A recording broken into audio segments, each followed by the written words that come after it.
right. Well, if you don't mind, let's hold on for a second till we get like at least some people walking out. Because if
a quick intro and then give me the green light. You got me? All right, hey, good morning and welcome to the Jimmy Robards Court at Rummel High School, where we are ready for the Gator duels with the Louisiana All-Stars versus Mississippi All-Stars. We have 3 dual meets. We'll start with the Baton Rouge, Louisiana All-Stars versus the Mississippi All-Star boys. And with me we have Rick Zimmer. And say hello, Rick. Hello. And then Ty. Yep. From Mississippi. And we are waiting for the 106-pound weight class to start. It's going to be a great day. And thanks to Chad Ravanack and USA Wrestling for putting this on. We're looking forward to some really intense wrestling. Yeah, Craig, this is Landon Blackwell from Zachary, and he's an 11th grader. He was one match from medaling in the LHSAA this year. He lost to Jagger Martinez from St. Paul. All right, I see Landon is dressed out in some pretty cool Team Louisiana USA singlet, Mardi Gras style. And Mississippi has their blue singlets with the white stripe. Mississippi is going to be green. The referee for today is Stephen Rumney, one of the Louisiana's best officials. Mississippi is going to be green, and Louisiana is going to be red, I believe. Yeah, y'all got me? Yeah. Yeah, Mazowski, he's an 8th grader, which we actually had 2 8th graders this year at state wrestling that competed, and he was one of them. The other one is going to be Gage Hitt. He's wrestling the 132. His little brother was that. So, Coach, he took 3rd at your states this year in Mississippi? What's that? He took 3rd at your states in Mississippi? Yes. Pretty cool. So what's his overall record?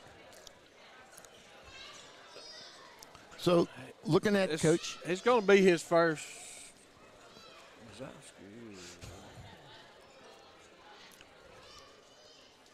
Well, yeah, it's track wrestling. It's 40 and 22. So with track wrestling said was 40 and 22 overall track wrestling. Has him as a 3.5 star. Well, the go. guys from the South wrestle a lot more than the guys from the North.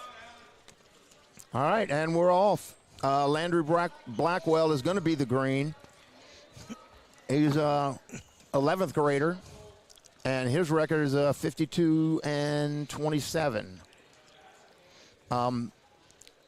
He's 2nd in the city in Baton Rouge. Oh, nice little go behind. 2nd in the Battle of New Orleans and 3rd at the Big Horse in Zachary. Coach, he was one match from the blood round from Playson. He lost to Jagger Martinez from St. Paul's. One of my favorite wrestlers. Yeah. Well, he's got a tough ride right now. He's riding tough on top. A little bit of a spiral ride. Got the hips broken down. Like I said, Mazowski, he's an 8th grader. You know, Yeah. his first year wrestler, pretty much. Yep, Alex, he's So he's going to sitting get the quad pod quad trying pod. to stand up. Oh, he's giving up the arm. Got to fight to get his hands free here. This could be dangerous. He's fighting for that cradle. Yeah, Landry looks like he really likes that spiral ride to the half, staying behind. Holding that quad pod. Yeah, my squad. Uh-oh. Yep. This could be dangerous. Oh, Spladle, He's got a Spladle. Spladle on him.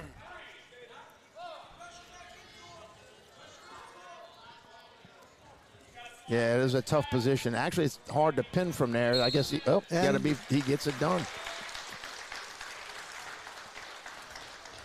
All right, so winner, Landry Blackwell from Louisiana. So, just a question. Yeah. Say Louisiana comes up, young kid like that. Do they usually cut and let them wrestle some on into the first and second period, or do they just go ahead? Not at the States, no. Do At the they States, it's. They just go ahead and finish them. Yes. Yeah, Yes. yeah. During the season, they would some. Yeah. I mean, it depends on what the coaches want to do. Yeah. Coming up at 113, so for Louisiana, Aiden Ty. And Caden Aspall. Iceball, you got two Iceball brothers here today. Yeah, they both look like they're pretty good looking They at their are. records. They're pretty good. They're good kids too. All right, he's a tall kid, the Mississippi Nice kid. shot. Caden's he's a 10th grader. Nice chain wrestling there, Coach. He had a pretty good record this year, 47-5. Hey, yeah. Oh, Got a tight waist, looking for a tilt. Ty's a tough kid. Tran's a tough kid. Is it Tran or Ty? Ty. He's a tough kid. Yeah, his record 36-10, though he's down 7 already now with his arm behind his back. That hammer lock's going to be tough for him. If he locks that up, lost it. Yep, got to get on the move. So Aiden's gotta get that arm forward and put some weight on it because he's about to be tilted. Yeah. You can see that rolling tilt coming. And also, Right. There it is. One. Okay. All right. So that's 7 points. Yeah, so he's one more tilt away, and match could be over. Yeah, that's it. That's it. All right.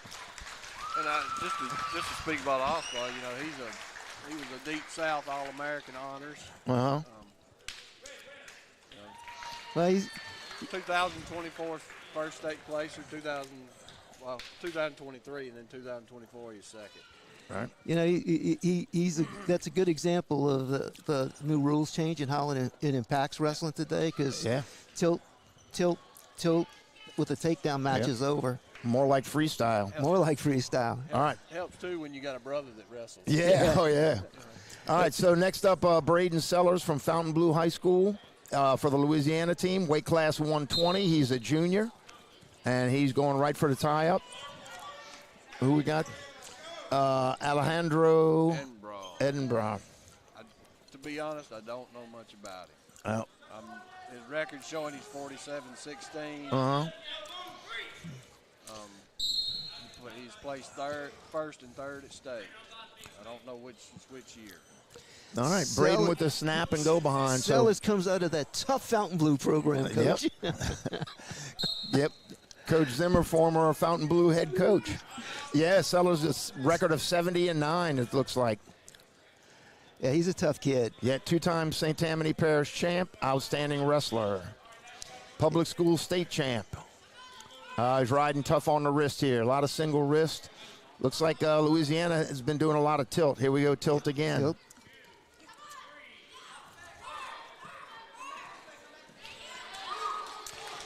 Yeah, if you're going to give up that arm and not, you're going to spend a lot of time on your back. And he's giving it up again. We're going to see that tilt. He's setting up that cheap tilt, I think, now, Coach. Yeah. Yeah, what we used to call it. It's not cheap anymore. He kind of headed to the wrong side. So, yep.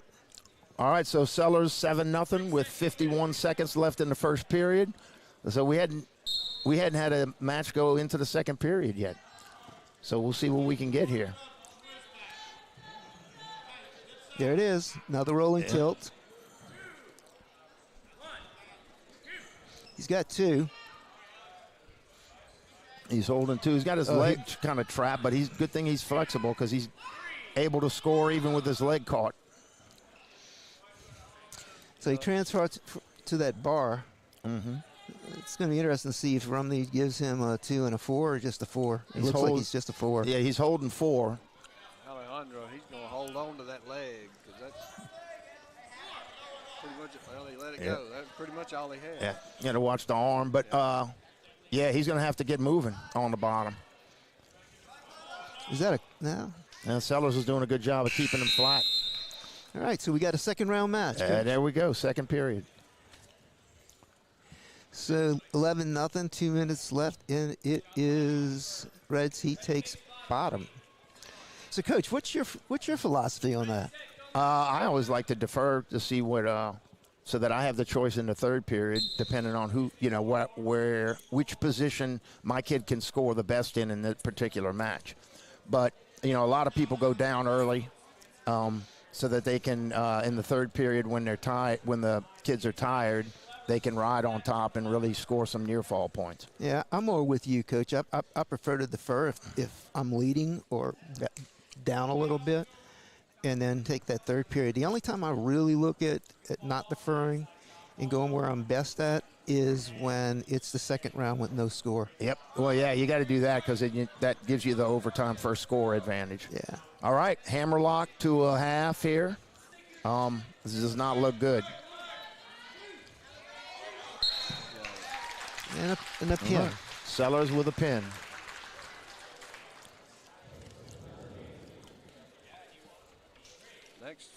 All right. Next up will be the second All-Spot brother at the 126 weight class. All right.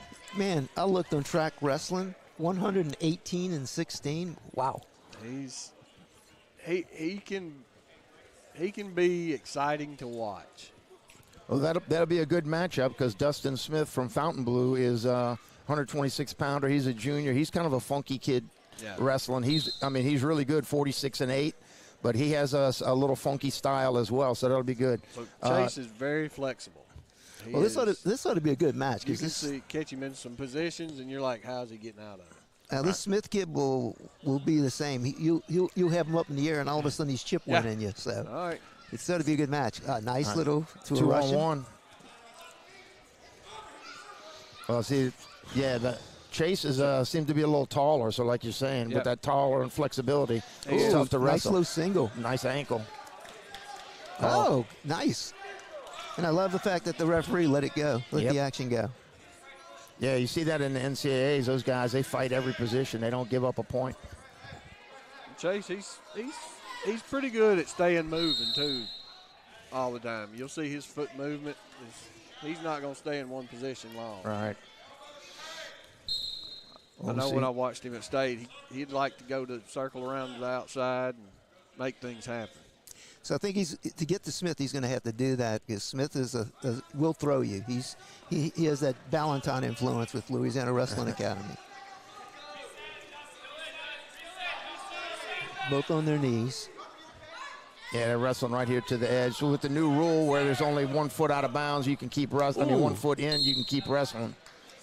Really goes to the size of the mat more than staying in bounds. So you got about 44.5 seconds. Nothing. Yep. Dustin's a little more aggressive than I'm seeing him. Usually he's been a counter wrestler from what I've watched in the past. Yeah.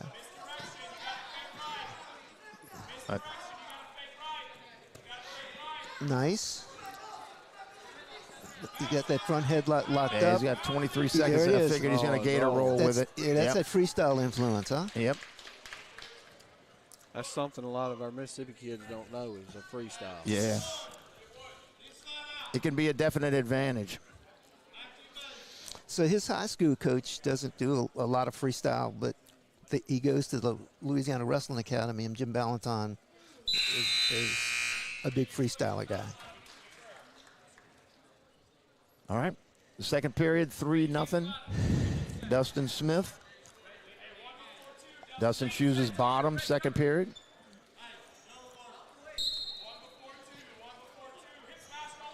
Uh-oh, got a legger here. Yep, Chase has a leg in. This is dangerous. This is dangerous. Little leg reversal, maybe? Yeah, Dustin looks like he's fighting it pretty good. He's keeping his hips square. Yep, he's got him square and he's got him high. But Chase has some pressure on that half.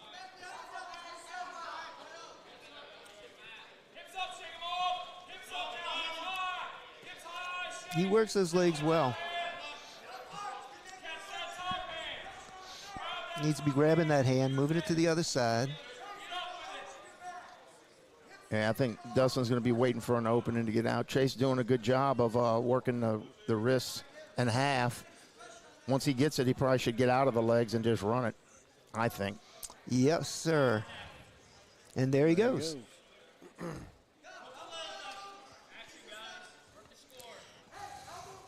But, yeah, he's keeping that pressure on, Dustin. Not Let me see. seeing It's a good tight waist. Real good Yeah, tight waist there. Those long arms. Yeah. I think Dustin usually kind of waits around for an opportunity and then counters, you know. So we'll see. He's got a cradle locked up now. So we'll see if we can get it, if he can get some, Chase can score here. Looks And like he he's- can. 1. Okay, he's got a 2. Now let's see how Chase is adjusts. trying Does he to- adjust here? Knee on the side. See if he can get that.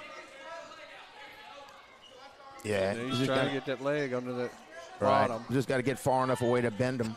That was a good arch by Dustin to stay. So Dustin's got to move and move 2 and 3 moves together. Right. I would be looking for All right. that hip Short smash time here. Short time. here. All right. All right. So it's. So what do you think Chase is going to do? Does he take bottom or does he keep top? I think he takes top. Yeah, he takes top. Yeah, Dustin didn't score bottom. Yeah. So. All right. So he's. Looks like he's down 3-2. Oh no, he's ahead 4-3. At 4-3.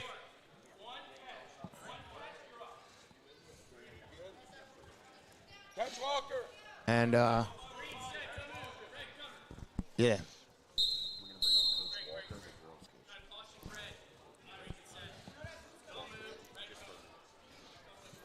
You want me to? I'll let her sit down. All right. A lot of times they don't want to talk. All right. All right. So he's riding hard. He's got that pinch rod in with a little bit of a claw. Right. Kicked up that cradle. He's cradle and yeah. So I had Kicked up that that cradle. the leg ride to a cradle is a really good combo, especially for a longer guy like that. Well, if we were in college, he'd have that riding time locked up now, huh? Yep. Coach? Oh yeah. Yeah, and like I said, Dustin, my experience watching him a couple of matches, he tends to hang around, and wait for an opportunity to get out, and then he's a real good scrambler. There and you there are. it goes. There you are. Oh, good job. Good job by Chase. Get that hip high. Cradle. Crawfished in. I'm sorry. Yep. I'm with you, Coach. He needs to get that power half in and then come off the hips and run it. I like the he scored a near fall with a cradle, so I like the leg to a cradle combo. I had a 3-time state champ. That was his move. That was his top move. So we got Corey Miller 50 was really seconds good left. at that. He's got that cradle locked up. Oh, pulled the arm out and There we countered. go. There we go. But he didn't That's not. That's a There we counter go. to the cradle. He waited. He got his arm through. Yep. That's going to be 2 for the reversal and then back points. 4. Yep. Pretty much mounted him. That's the problem with that roll through cradle. If you got someone who knows what they're doing, they're gonna catch you on it. Right. I was actually worried about Dustin because he didn't really post. He put his elbow down, not his hand. Amen. I thought maybe he could fight through it. Chase could fight through it, but apparently not. So yeah, with 8 seconds left, this does not look good. Short time, yeah, it just looks good. He's just going to hang on for the victory here. So it's 8-4. So final score 9-4, Dustin Smith. Good job. Beautiful match there. Beautiful match. So well done.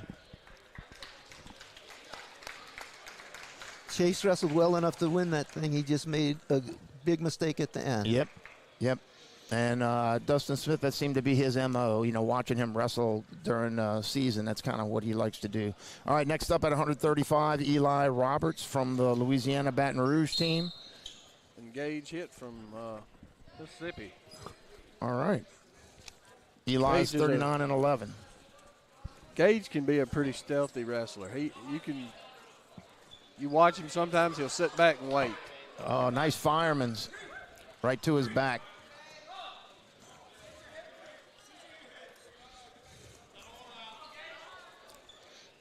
He held on to the arm. He kept it.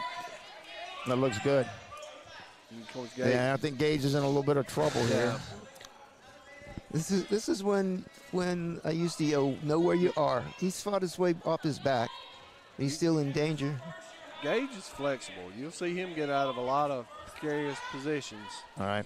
Eli just needs to be patient, I think. Just hang out. Just stay tight. Keep tightening up and tightening up. Oh, he's walking that arm away. Yeah, he's on his knees, though, so I think he's going to give Gage a chance to get out. Yeah.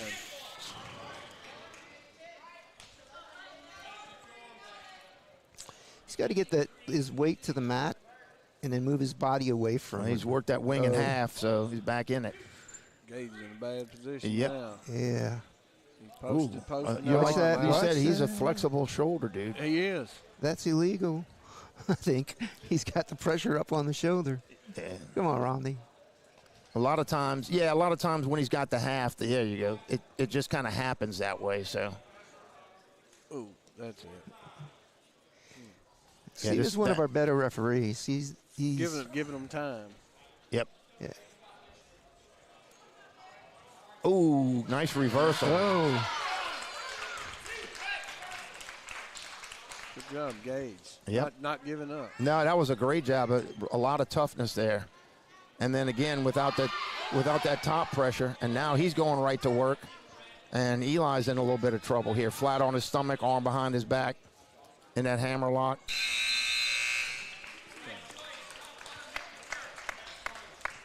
Red first to green, top, bottom, or neutral. Green takes neutral. All right. interesting choice. Doesn't want to be on the bottom again, I take it. I would agree. He got the takedown, so it's not a bad position to be in. So he's just changing levels, waiting to see what he does. He hit that firearms last time, or used that arm at least. Yeah. There. Oh, good nice duck. Work that same arm. Yep. Straight to the back. Yep.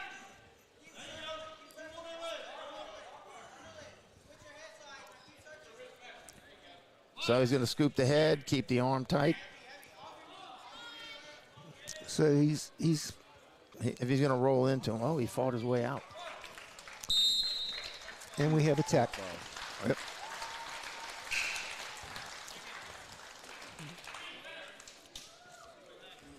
Let's see. James Jacobs for Mississippi. All right. At 138, we have Aiden Crass.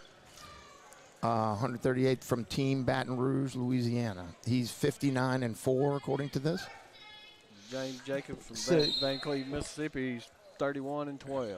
Coach, Aiden has that St. Bernard connection. I don't know if you knew that. Oh yeah, nice duck under. Nice, nice Right. throw by, I thought. Yeah. So want to work on top, setting up Right that to the- rolling tilt again. Yep, right to the tilt. There it is. Got to get that leg high, elevate the leg. So we're at 6-0 at this point. 7. Gave him 7. 4-3-7. It's Yeah. 7.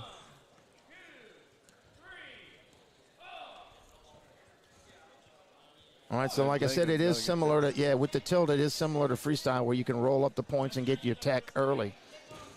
Oh, he went short side. I'm not a big fan of going short siding with that tilt. That's it. Oh, one more. That's 13. Nice. Yeah. There's that East Ascension cradle, Coach. Yep. Leg in.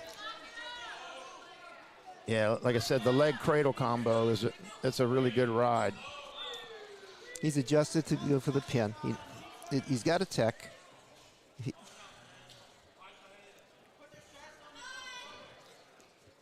All right. Got up. That's it. Another match in the books for the Baton Rouge, Louisiana team. All right. Brandon Sellers, another North Shore product.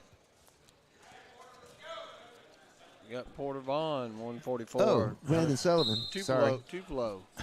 Porter can be, he can be dangerous on the mat. Well, see, like these Mississippi guys, like you're saying, they wrestle. They don't do they wrestle a lot year round, or are they just wrestle and do other sports? No, he pretty much wrestles all year round. He does have a jiu-jitsu background. That's why I said he can be dangerous on the mat. So, Coach, do you have a lot of your wrestlers come out of jiu-jitsu?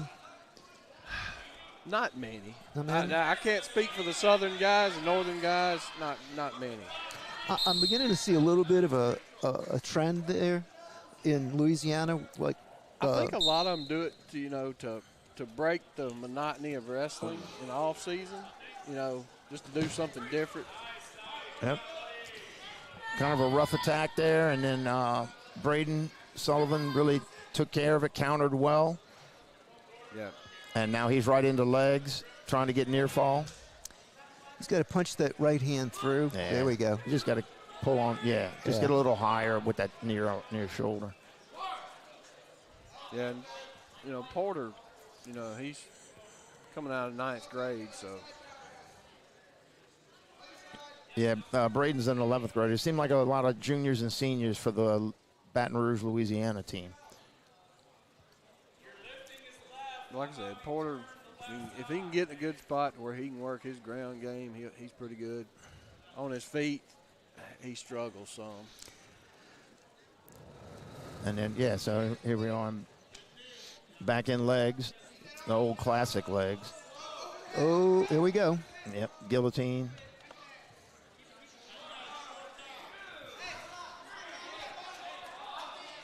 He may Let's switch see if he to a head switches throw. up. Yeah.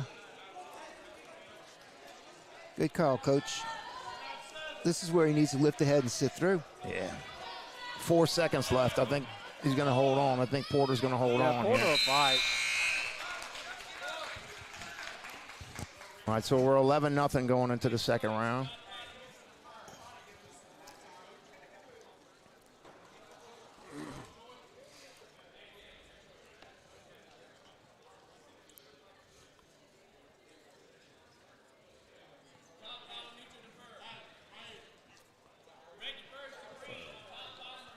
All right. Mississippi deferred. We're going to go neutral. So last time Porter had kind of an attack from distance, and Braden was able to counter him and drop underneath. So we'll see if he gets a little closer before he shoots next time.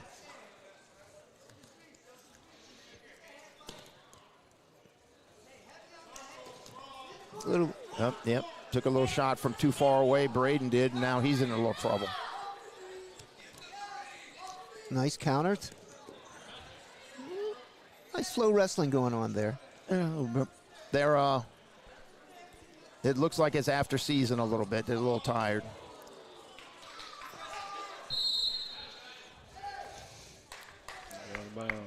Yep, good scramble. So there was a good example. Mississippi kid still had his hand in the mat. Wrestling continues. Up, no low single again. Quick. Yeah, that was a quick. He jumped the whistle really nice there to that low single. Now he's going to step up with his left leg. Get that waterfall position. Just keep your head high. Yes. Maybe get a stalemate. Porter may get a stalemate here. If he rolls the leg under, he's got to roll that leg under. There he goes. Nice funk. Yep. Nice funk. Brought it to a stalemate. All right, a minute left, 11-0. Let's see if he does that quick shot again. Yeah, it looks like he's got a lot of heart, huh? Yes, sir. Porter looks like he's got a lot of heart. He does. Front headlock going for that bulldog, old Iowa style, Coach. Yep. That was an Iowa style. Porter's where he wants to be right now. I don't know why he did that. I think sometimes you try to let him up and just catch him. That way he can trap the wrist. You know, if you're just on the bottom, if the guy's on the bottom and you can't get anything, you fake like you're going to let him up. I don't know if he did it on purpose or if he just jumped them, but a lot of times as they're coming up, they're susceptible to getting their arm trapped and stuff. So I think Braden's going to let him up pretty soon. No, he doesn't have time. Yeah, Porter's wanting he's wanting to go takedowns, but he's not letting them go all the way. Well, there really wasn't enough time to score off that takedown. Nope. It's 12 seconds. So I think that Braden might be feeling a little bit of the effects of off-season and not working. All right. Porter's going to go top, I think. I think that's a good choice, Coach. I think that is, too, because that's, like I said, that's where he wants to be. So I think what you're going to see, Coach, is he's going to try and turn him, and in about 30 seconds in, he's going to release him and take him down again. I'm betting that's what the. Yep. Oh, he's got a little. He's got his own tilt going, maybe. Got the 2-on-1 wrist. Oh, got himself in a little bit of a trouble there. He came out that back. Yeah. So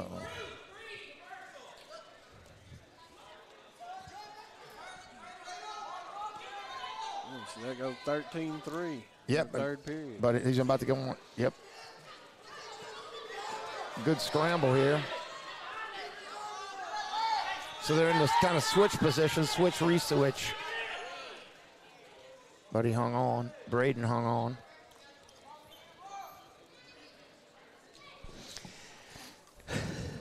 Working for the half now. He's got the arm on the little bar.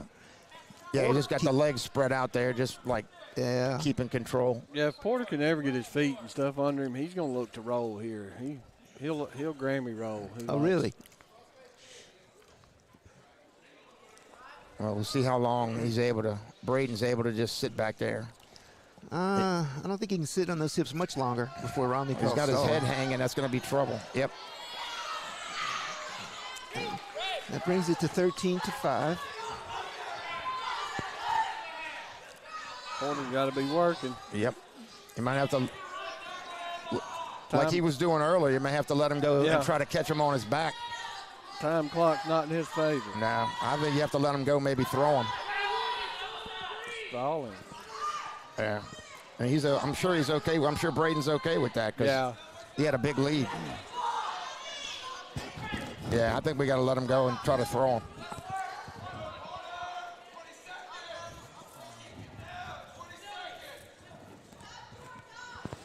He's got to hold him down. Less than 15 now. He can't release him.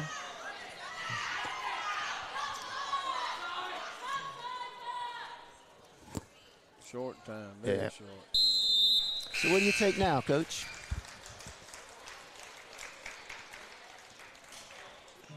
I think that was a good match. Yep, good match.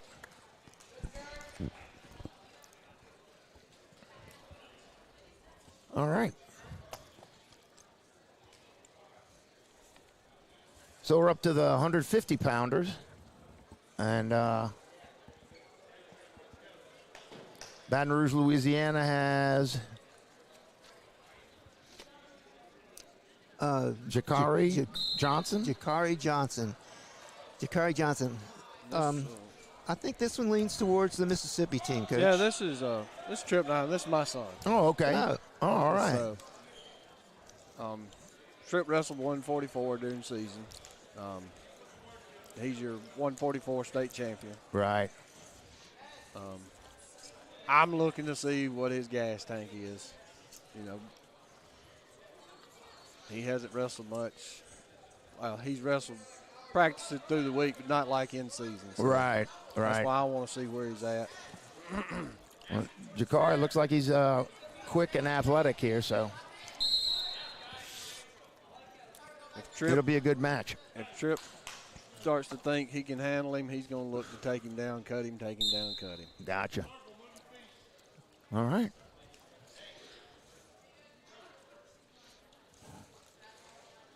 But I don't know what this extra weight's going to do for him. Right. Right. All right. 3. All right. So it looks like Jakari's going to do the take him down, let him up style as well. Well, That ought to be a good match. Yeah, they ought to have a good time with that.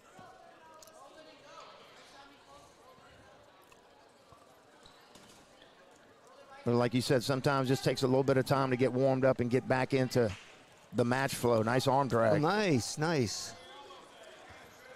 Yeah, Tripp will do it. Arm drag, duck unders.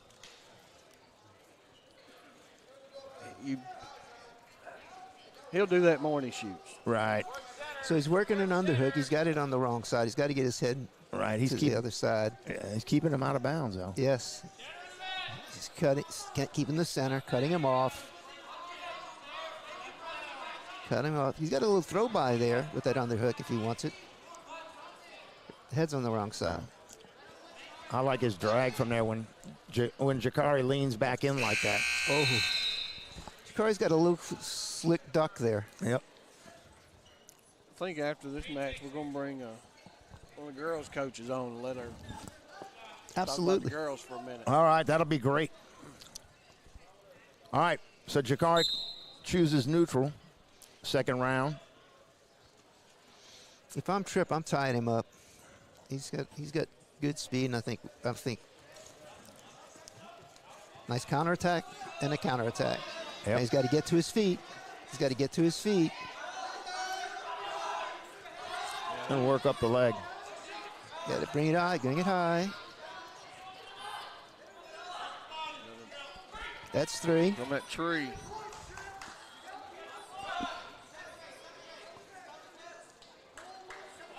Tripp's gonna look. He's gonna take his time going out the back door now. He's got his point, so he can take. They can stalemate it if he wants. He'll be fine. Remember, he's working from top. He's got a nice ride.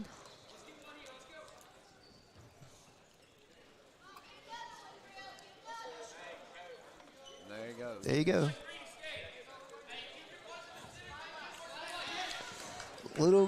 Little attempt at a throw by. We got an injury timeout. Doesn't look bad. I may have just.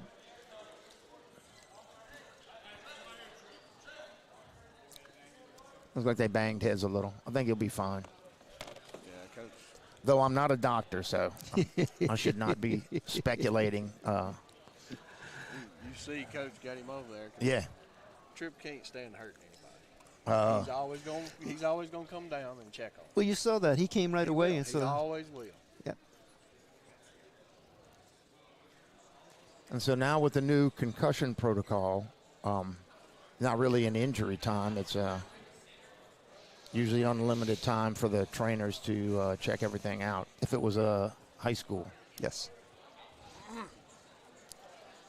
I think that's for the best. Let's safety first. Make sure the kid's okay.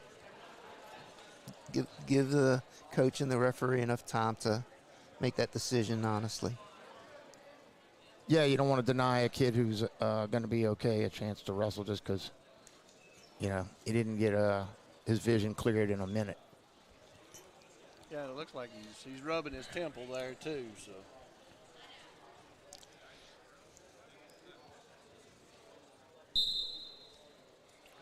All right.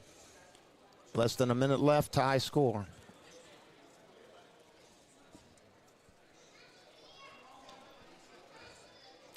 Like you said, Rick, with that slick little level change that Jakari has, I may try to circle, may not want to chase him and walk forward so much. Amen.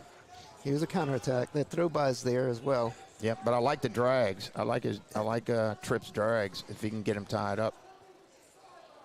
Like out of that. So he's on a 2-on-1.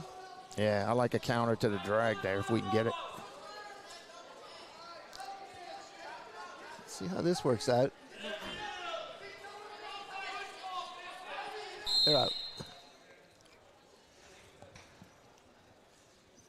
So not a whole lot of time left in the second round. It's tied up 4-4. See if one of them makes a quick move. Yep. A lot of times that's a good time to score because the other guy thinks he's just going to run the timeout. I don't know that either one of them ever looked at the clock.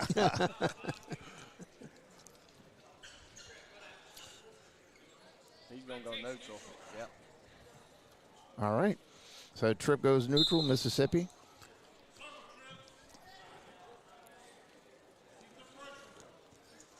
Oh. Yep. And again, I like him a little more circling.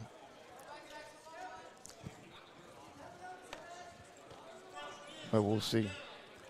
Looks to me like there's a lot of respect. Both guys have scored on each other, so they don't want to take a bunch of chances because they know could end up bad with the reshots, Oh, nice slick. single. Very slick. So we've got a little shin whizzer going on. He needs to put his hip down and rotate to that leg. There we go. There's a difference between freestyle and folk style, Coach. That would have been 2 points in freestyle. Jakari's hanging tough. He's nice. Slick. Yeah, nice. Tripp's over there. What And is there's There's three. 3 points. what is Wow. Tripp looking at?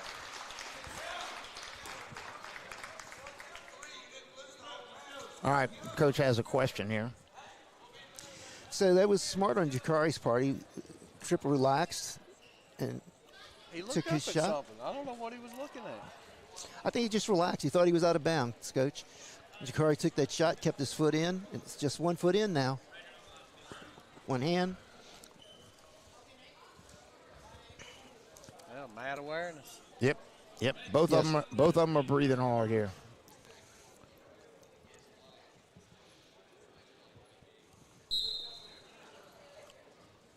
How's Trip on bottom? I was expecting him to come out right then. So that kind of told me something about where he's at. Yep. Well, like you said, being upper weight class is a little different when you're on bottom, you know. Even though Jakari looks smaller, even though I know they're both the same weight.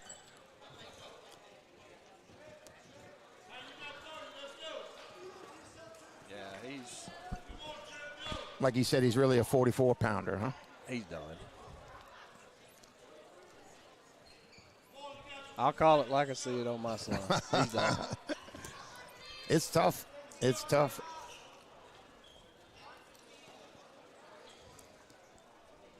I mean, he was so close to finishing that single right there at the end.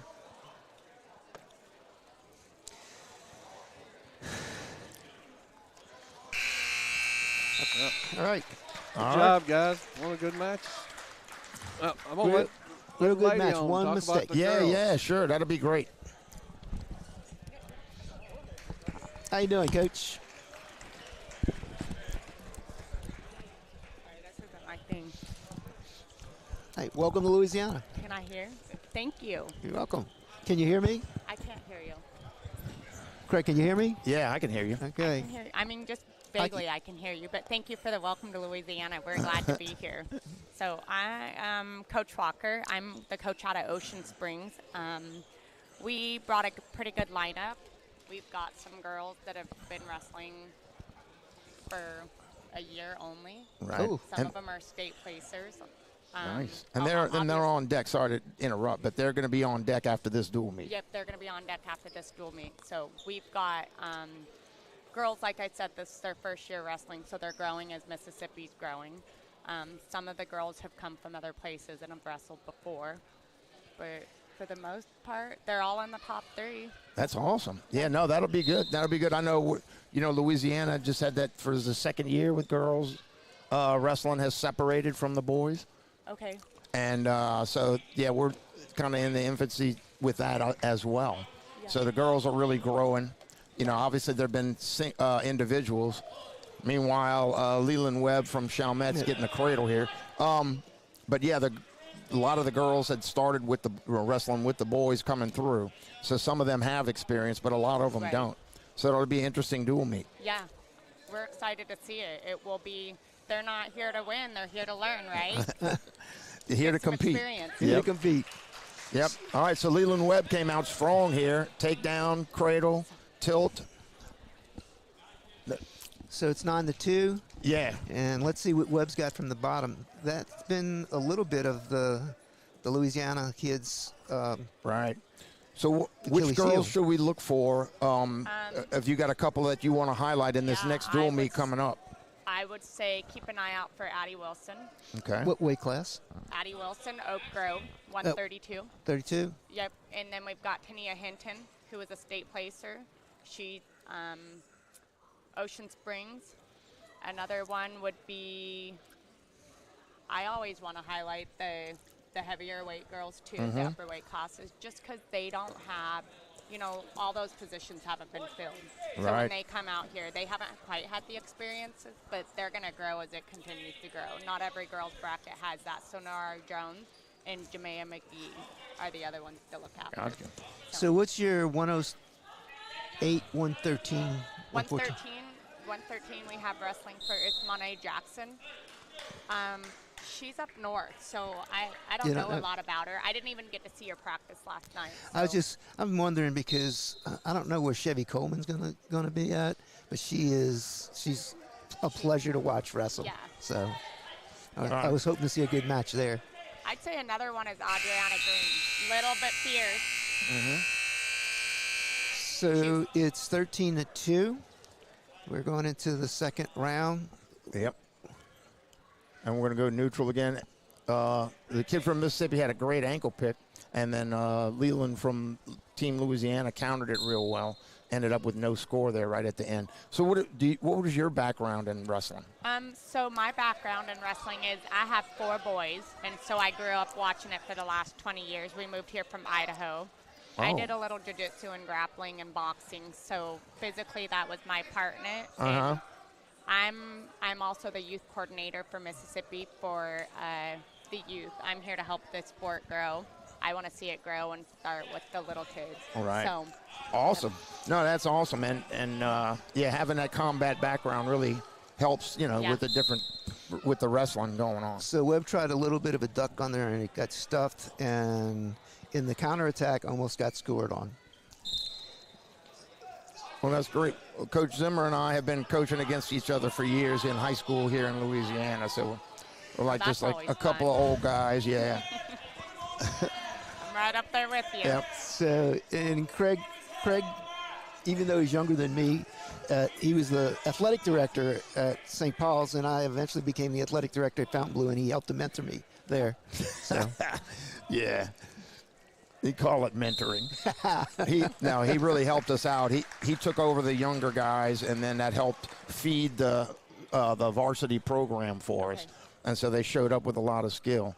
All right, and so Leland Webb with a 16-2 victory, a Tech victory. All right, so we're going to 165 pounds coming up. And, and so we're definitely looking forward to this next dual meet with the girls. It's really exciting to watch. I was at the state meet, and I've coached it mostly with the boys, but it was really to watch the skill level and the intensity that the girls brought to the match. Yep, I think so. I think, like you said, where a lot of these girls that had started last year have been wrestling with the boys, and so it's going to help improve their skill level. But, it's exciting to see the growth there. Right. That's what I'm excited to see is the growth as a whole in Mississippi with boys and girls. Right. so Coach, this kid, according to Track Wrestling, Yeah. is one of Mississippi's better kids. And Track Wrestling is a 4-star Right. and a 1+ athlete. He's 57 and 10, and according to this, he's a 9th grader. Wow. So, he's wrestling Caden Roussel, 165 pounds, who's a senior. And Caden was taken down with the firemen's, and no near fall yet, but he's on top. That'll be good. And so the weight classes are a little different. Do they have, how many weight classes do they have? They've 10? got 12 weight classes. 12? Yep. Okay. So they stop after 235. They don't have the heavyweight. Right. So Roussel's out of the Dutchtown program, and Apex. Apex is a jiu-jitsu studio.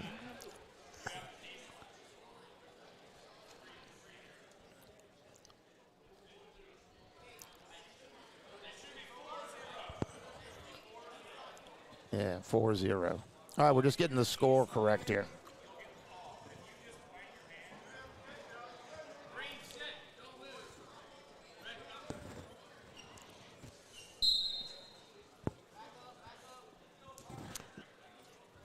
And so you coach exclusively the girls? I am coaching exclusively the girls, and then in the youth program too. My younger two are they're both 10 years old. So. And your boys wrestled in Idaho? Yep, all 4 of my boys. Our rule is you have to wrestle till you're in 8th grade. So after that, you can choose to. Hopefully, then they don't develop the skill to play basketball. Yep. So they're only going to be good wrestlers. Right. So they were all state placers in the Northwest in Idaho, so that was fun. All right. Well, Mississippi guy's in a little trouble here. He's hanging on to the chin in the crossbody ride. So Parker's obviously a legger. Yeah. He was in big trouble there, and he just didn't bail. He kept working. He hung in pretty tight. He came back on top. Now he's in trouble. He's got the hips low. Roussel's distracted by the upper body, but And just a little high. yeah. But there's only 10 seconds left, so he'll be all right.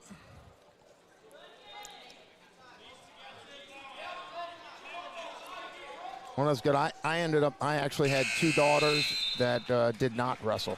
So I'm really excited for the growth of girl wrestling in in the whole area. To let them do that. Yeah.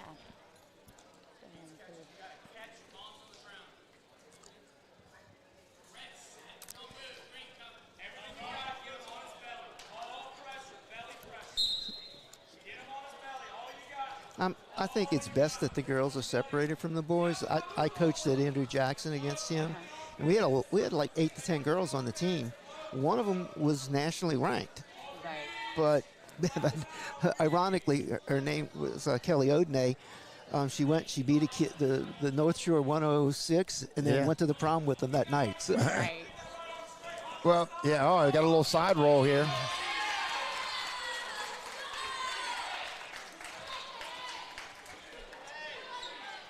Yep, Caden is in a little bit of trouble. Oh, back on top.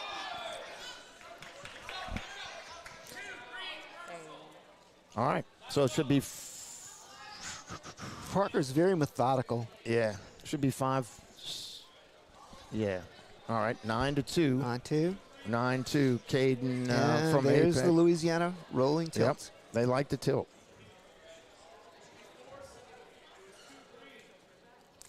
Coach, what's not to like about that tilt? Well, as I know as an Iowa guy, you don't like to roll across as an your old back. Iowa guy, my dad would always say, "Why is it so fashionable to roll around on your back when you're wrestling?" So my dad was a 2-time All-American at Iowa State and that kind of thing. So he was very old school about not rolling on your back and just do a double leg and a half, and that's about it, and stand up.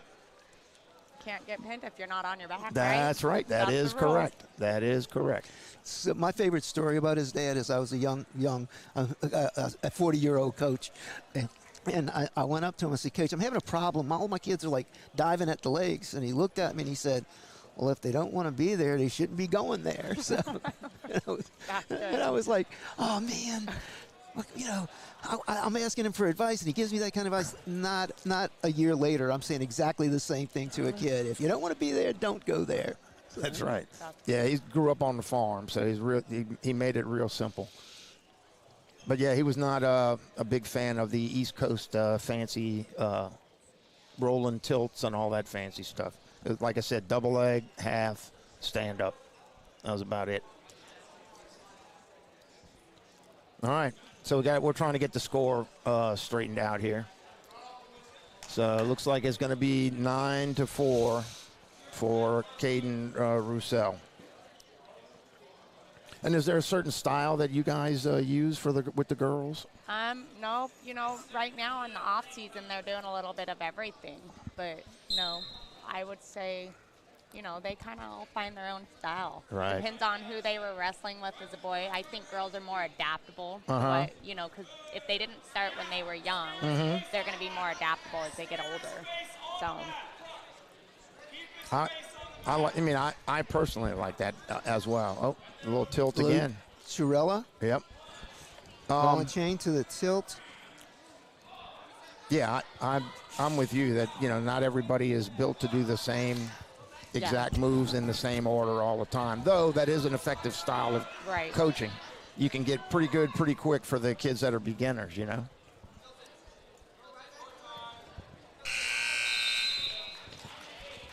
All right, going into the third period, we got a tight match, 9-8.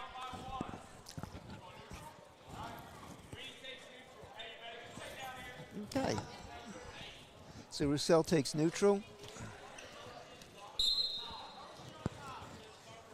Yep.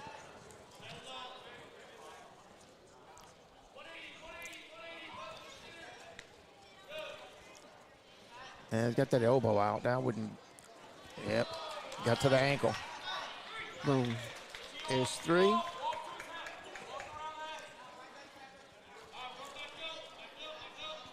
It does not. It is so hard when, like, third round, and you're not really wrestling every day, and now you're on bottom. You just got to get inside and stay. See, here's where Parker just needs to try and circle to the 1 point. Yep. Nice. He's going to give up near fall.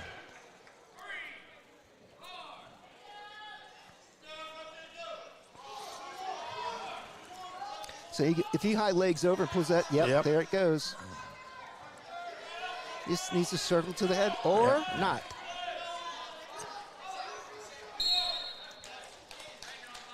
That's always dangerous, stepping over hips from that position. Well.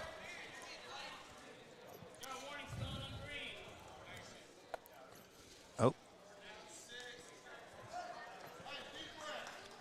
So I was wondering where that stalling was coming from. But, yeah, if your shoe doesn't get tied, you got to – if your shoe comes untied, you're in trouble. Boy, the complexion of this match has changed quickly. Oh, yeah. Yeah, well, these guys put in a lot of action. I mean, scoring 20 points here.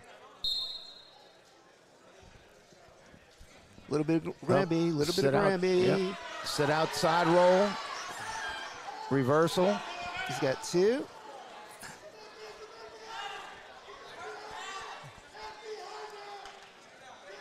He's working. He's working. Uh-oh. Whoa. Oh, nice. They are both giving it their all, though they're tired. All right, finally a reversal to a tilt. We finally got.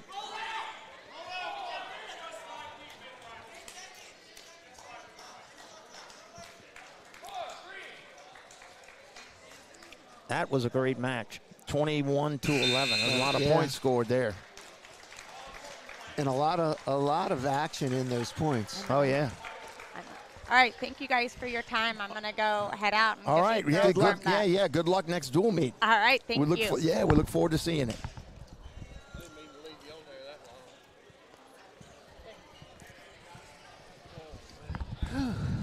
All right, so here we are at 175 with Louisiana Baton Rouge is Leo Gonzalez. So that Baton Rouge is a Chalmette boy. Yeah, I see that. I see that. So I think, I coached at Andrew Jackson some Gonzalez's, both in wrestling and in rugby. I want to know if he's related to him. Got to be, because it's St. Bernard, right? Right. So, and he goes right to a Russian. Then you got Landon Traylor from Lewisburg. He's a senior. His record this year was 46-8. Oh, yep. Underhook, far knee. That looked good. So, yeah, Leo Gonzalez, he's 45-5, it says here. And he was second at state. That's what Landon was, second at state. All right. Be a good match here. Oh. Sit out, maybe grabbing the head a little early, so he ended up in a half.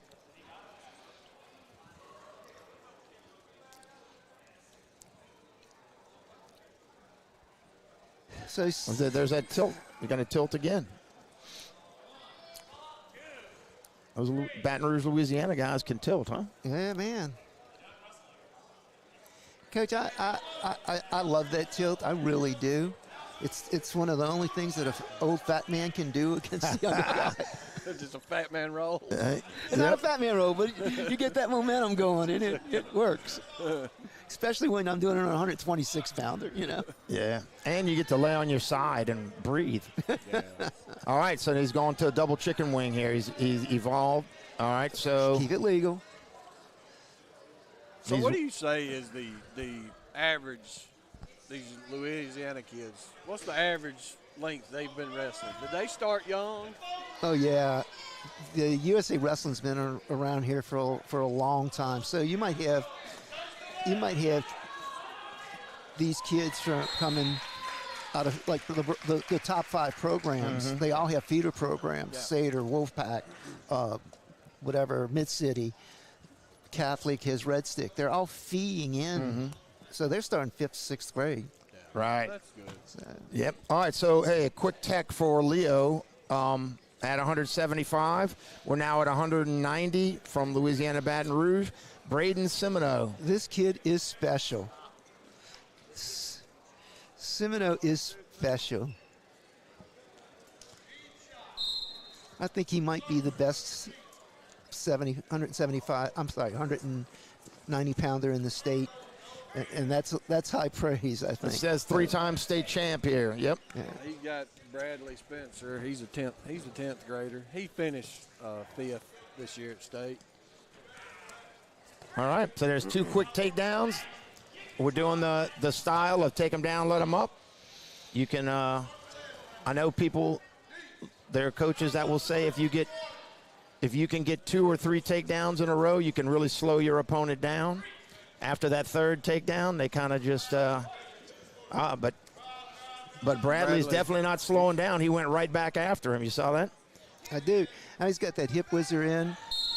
Oh, nice wrestling there. Really nice wrestling. Good counter, good chin whizzer, good, and then went to the front headlock.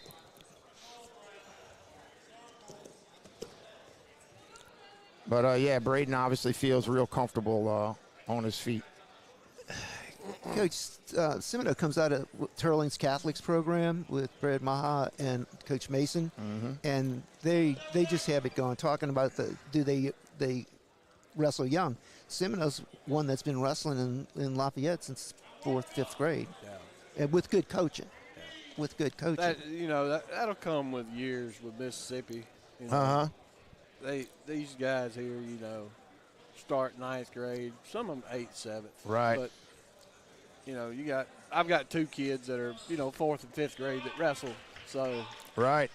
Maybe one day. Yeah. No, there's no substitute for that experience. The better athlete you are, the easier it is to get to a certain level, but there is no substitute for that experience. So that used to be the rule for public schools in the state of Louisiana, where we were wrestling the private schools that were wrestling, had a lot of kids coming from feeder programs. The formula I found with that was just keep them wrestling, keep them in the room, and about their junior year they'll have a breakout year, they'll be competitive. Their senior year they'll place. So, and hopefully in the top 2. So. I'm big on pushing the girls too. I love watching the girls. Yeah, they'll be coming up. Yeah, it's great for everything, for their confidence, physical well-being, the whole thing. They just seem to get after it more than the boys do to me. Quick escape for Braden. I think the girls have always been more coachable. I'm not quite sure why. All right, quick go behind. So 16-3. So this might be it here. That's a We give him 2. Crab wide into a. Oh, he didn't give him near fall, so we're still at 16-3. And there's the rolling tilt. The knees down, so he's going to get out, but he's still scored. All right. So a ref today, where did he come from? What's his background? Cimino? No, Rumney. The ref. Rumney. Rumney is the Brother Martin state champion. He's a pretty good referee, and he's given back to the sport. But he knows the sport. Yeah. He knows the sport. He's a real intense wrestler coming through. A lightweight. Jordan Sherrod from Mississippi. I don't know much about this kid. Michael Mouch. Yeah. He's been wrestling in the he's USA a 10th grade. wrestling kids, but I don't know much about him. 10th grader. Looks like he's trying to roll through the leg here to get out. Jordan is a 2-time state champion in Mississippi.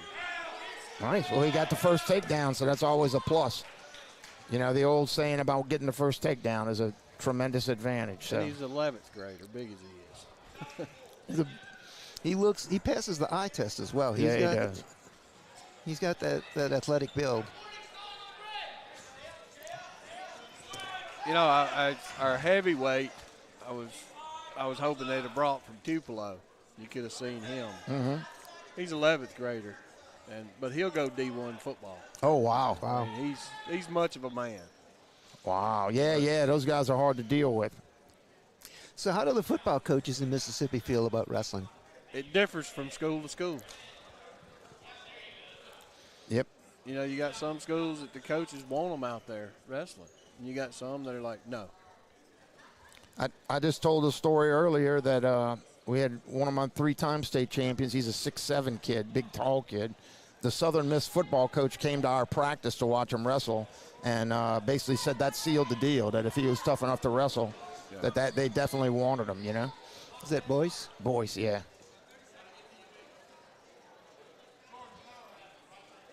All right, 30 seconds left. Just got to take down. We got two big heavyweights in the state. You got Caden Hill out of the north and Paul Harvey out of the north, and both of them they're big men. Uh-huh. Yeah, I don't call them boys. They're big men. Oh, yeah, well, again, as you saw from the NCAA Nationals, being a big dude really helps a lot. And If you're big and athletic, you know. Jordan, I expect him next year to do what he's been doing in the state of Mississippi, and I hope he trains in the off season, and he can maybe next year he can come here and have his way. Right. You know? Well, all right, second period. Michael's going to be down from Louisiana, 3-0 for Jordan. All right, quick little sit out. It's good to have that movement on the bottom because once you get flat under those big 215s, they can put some pressure on you. So it's really important to stay on your base there. And see how you kind of got flattened out there. It's, at the heavier weights, it's even worse than with the lighter weights, I think. Oh, yes. And Jordan, he's a patient wrestler. He's patient. He's keeping the pressure on him. He's keeping the pressure on. He's keeping it forward. Mooch isn't having much of an opportunity to build his base. I'd like to see him put his shoulder in the back and bring that hand out and across the back. Get the hammer lock going. Looks like that's what he's trying to do. But he doesn't want to give up the pressure position there. Yeah, he better move. He's going. Yeah, the referee will get him eventually. Or that maybe even stalemate him, try to start him over and get a fresh start. Give Michael a chance. He got it out. This is trouble. Spin around the head. Thread the needle there. Thread the needle. Keep the pressure low. Keep the pressure. 45 seconds left in the second period. He's got time. Oh, nice combo. Nice transition to a near side cradle. Yep. Oh, is he going? He's got to keep his head up and pressure down. Hips down. Wow, that was a fast 4.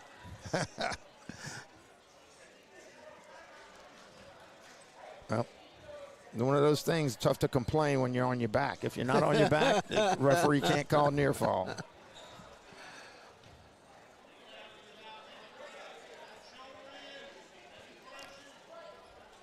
But, yeah, he's got good pressure on him. It's going to happen again. He's going to get it again. He's just going to He's just really strong, like you were saying. Just really strong. He picked up 3.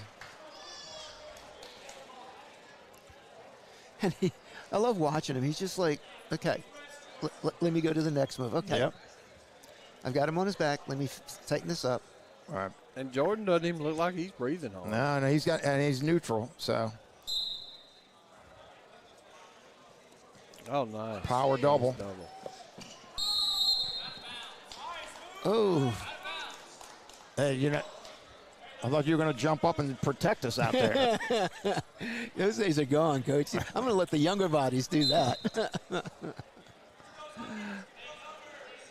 All right. Yeah, he didn't use it, but I was liking the underhook there for a second until he got fireman's. But I like, because he's taller, Michael, the Louisiana guy.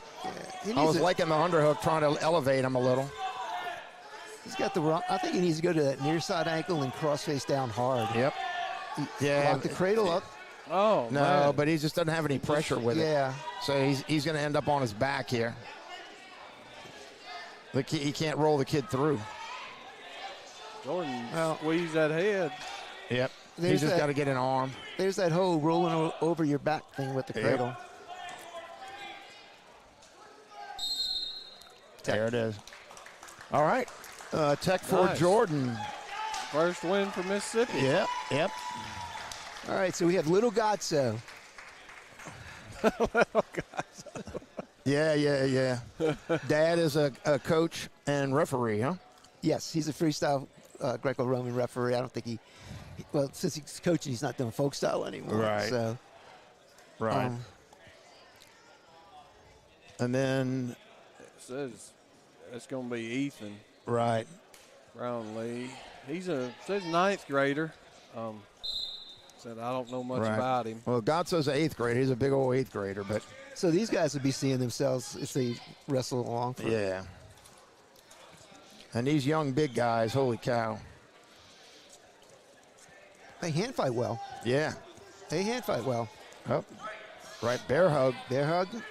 Good. He just stayed in good position. We've got a good mix of that's not young good position. heavyweights in the state of Mississippi. It's, Uh-huh. I think the heavyweights got a good future.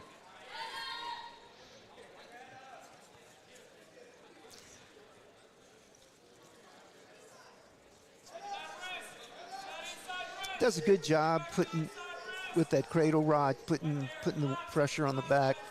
Yeah, I think he's a little high, but No doubt. he's got some pressure on him.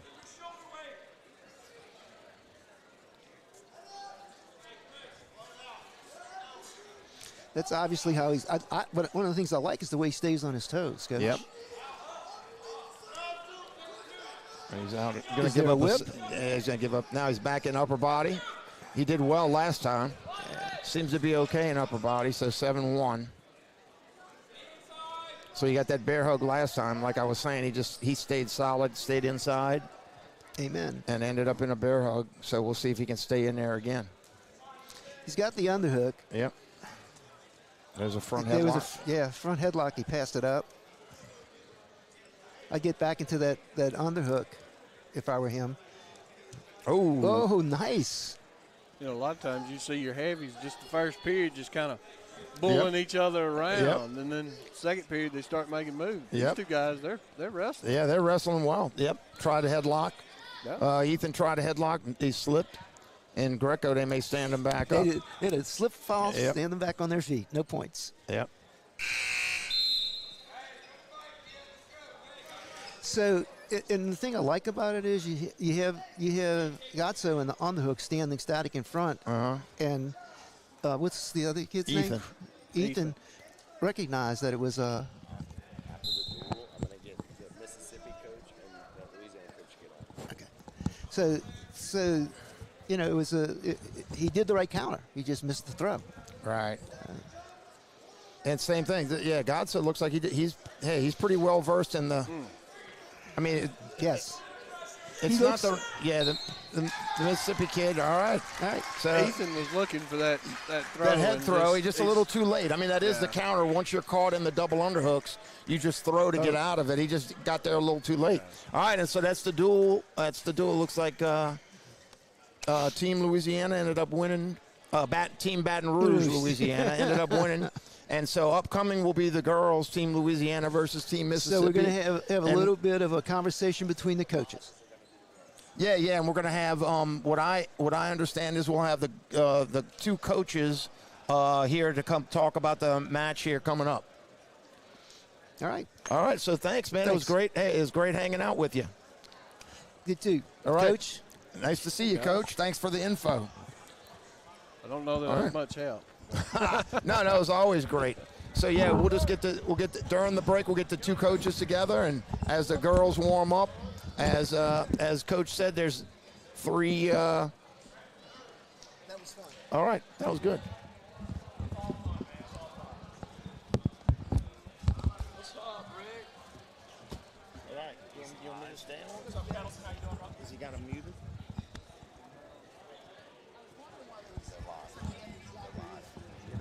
This kid's dropping.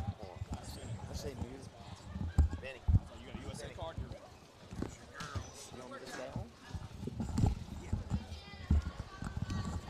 Mississippi. Yeah. You're up next. Yeah.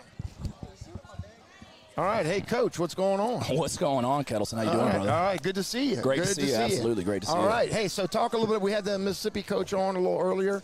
So talk a little bit about the girls team from Louisiana. Yeah, so our girls team, man, they are competing at a really high level right now. Like, our girls team is killing it.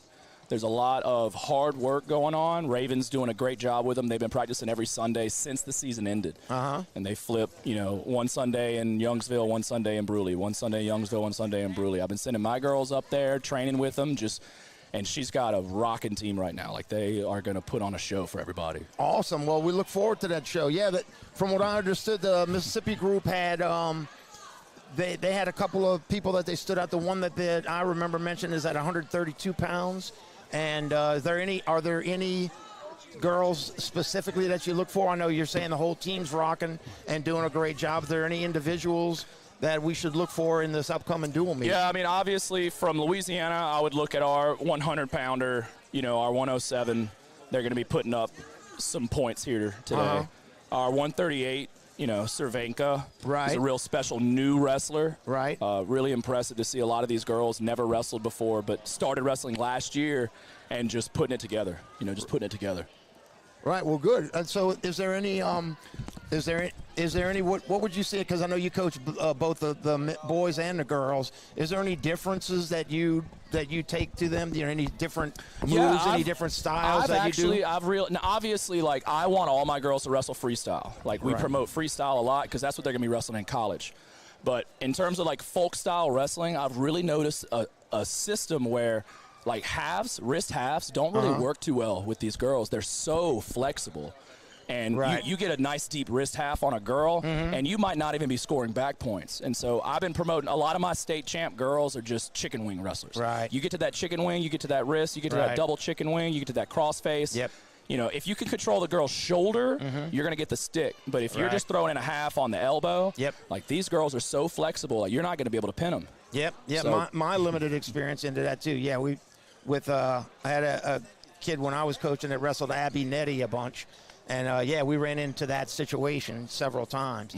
So, Coach, hey, introduce yourself to everybody and tell us a little bit about the team. So I was asked to take this position as head coach at Team Mississippi this year. I've got to coach the national team the last 2 years. It's only my third year in the sport. For everybody out there, this is Coach Cody Gilbert from Lewisburg. My biggest thing about this sport is I knew nothing about this sport 3 years ago, guys. I knew nothing, right? I'm an offensive line coach. Football's the number one sport, but wrestling's my number two sport. All you wrestling guys out there, wrestling's the only sport, right, guys? Right. And the wrestler's mindset. Yep. But, hey, all I asked of my kids in that duel, go out there and have fun, number one. Number two, go out there and fight as hard as you can. All these kids from Mississippi, for y'all that don't know out there in Louisiana, it's only our fourth year to ever have the sport, guys. Yeah. It's my third year to be in the sport. I wasn't in year one, right? But I've learned it and I've seen it, and I know how awesome this sport is and what it teaches kids about life, and that's what I love about this sport. But I told all my kids just a second ago how proud I am of them.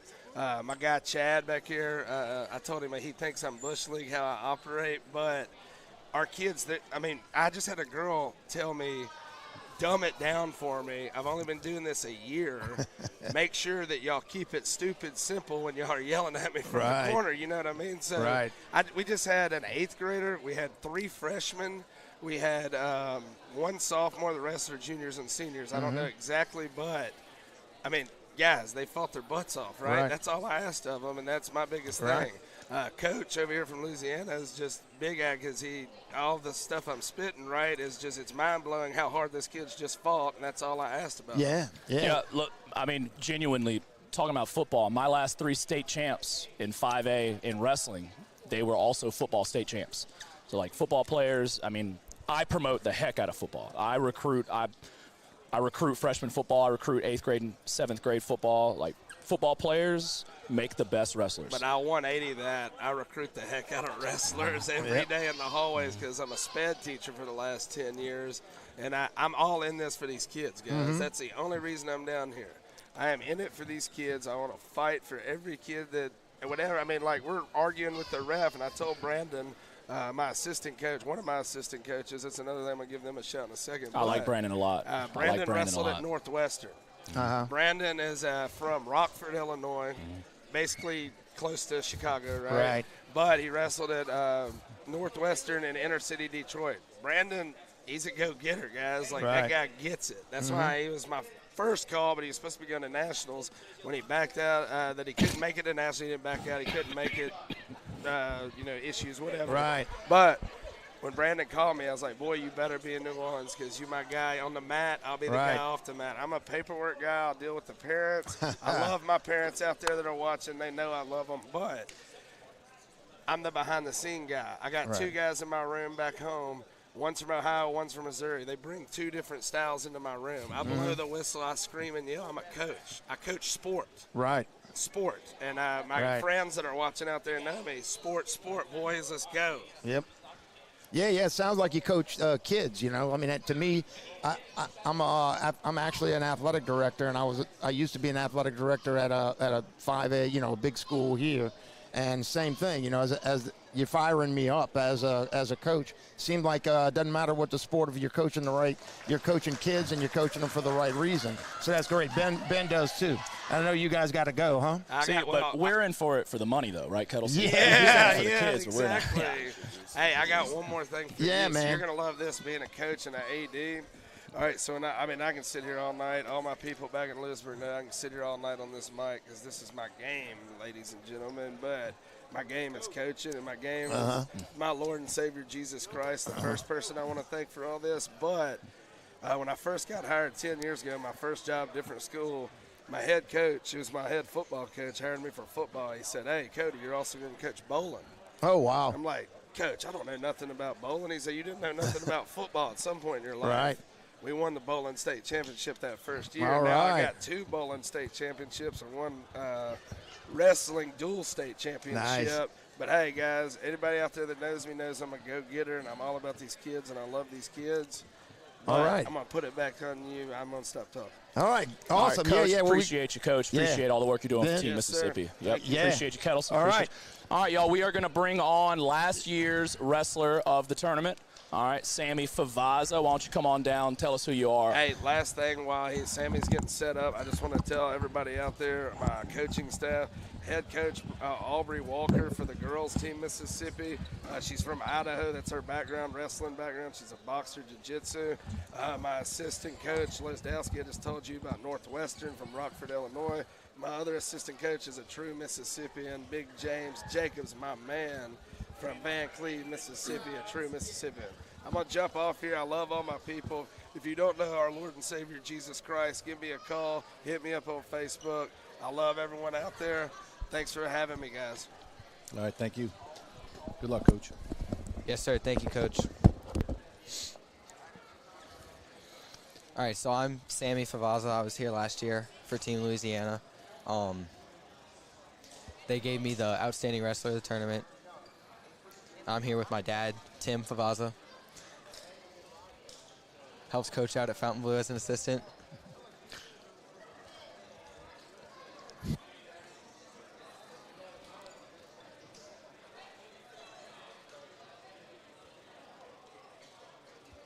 So what do you think we have on display here for this girls' duel? I think we're going to see some quality wrestling. I'm so excited about girls wrestling, the state of Louisiana and obviously Mississippi. 2 states that are just coming up and really developing, and we're seeing a lot of talent come through, and the quality of wrestling is just getting better and better and better.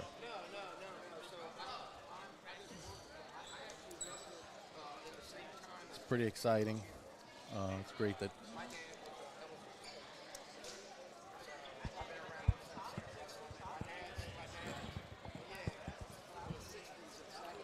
pretty exciting. This is a great event. First year we had was last year. Obviously, thank Chad Ravanack for putting this together.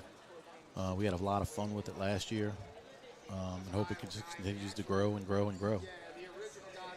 I'm excited to see some quality wrestling. That boys' duel was really good. I enjoyed it a lot. I thought the Team Louisiana came out and looked really tough. Team Mississippi's got some really tough kids too, though. Quality wrestling. Exactly.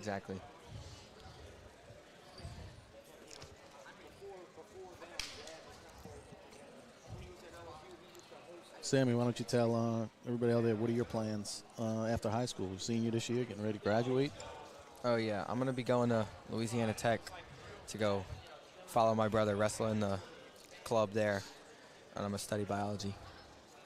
Very good. All right, so it looks like we got our captains coming out right now for the coin flip.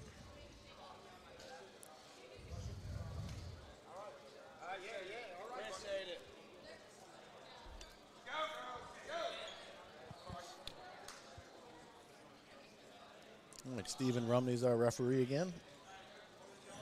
Top quality referee, one of the best refs in the state, I think. Does a great job. Really controls the mat well.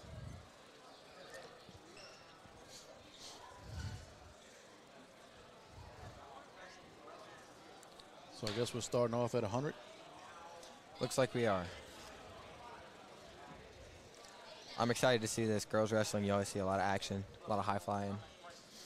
Yeah, it should be good. So Team Mississippi out of St. Martin High School, we have Adriana Green. She's an 8th grader.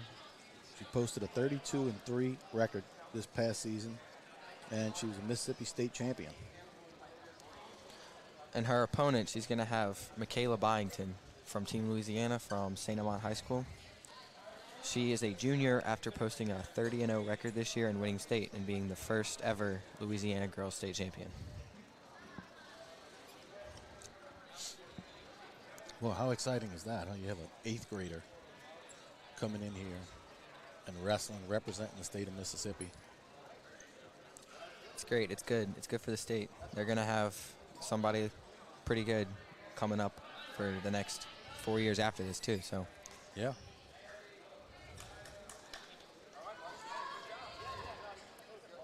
All right, wrestlers are checking in, making their way to the center of the mat.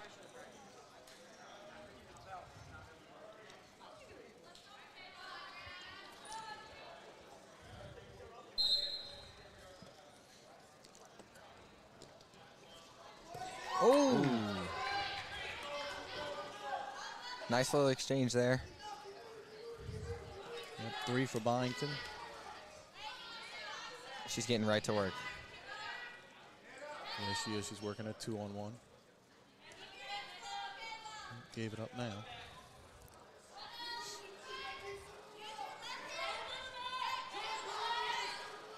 Boy, she's so tough. I mean, undefeated all season. We watched her all year. And I haven't seen many people come close to her in the state of Louisiana at 100 pounds. True.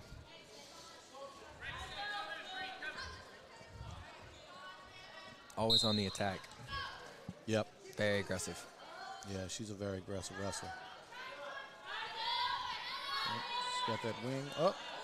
Ooh, nice. Little hot wing over the top. Good job defending there by Adriana.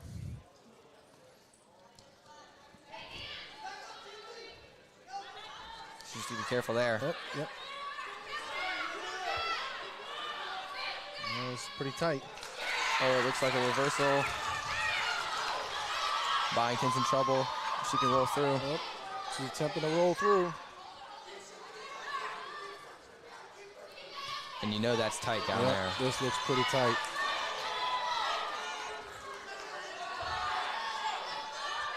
It's like Coach McHugh was saying, though, it's so difficult. Some of these girls are so difficult to pin. True. So flexible.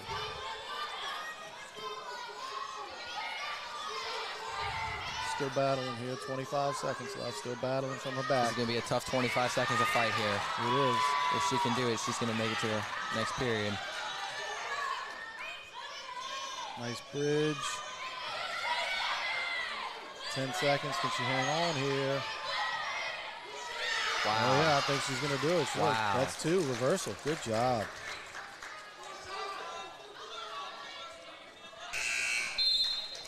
All right, a lot of points so far. That was just one period, 7-6. Yep. That was a pretty intense first period.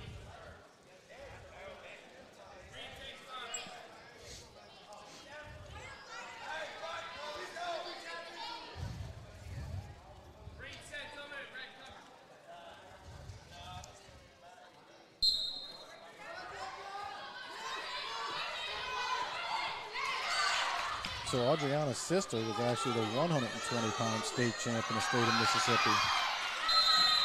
It looks like we got a locking hands call here.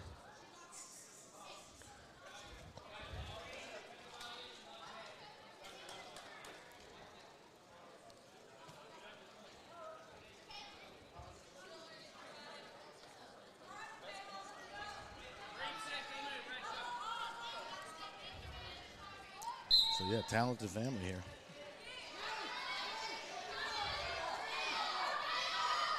Byington's looking for that switch here. Another locking hands.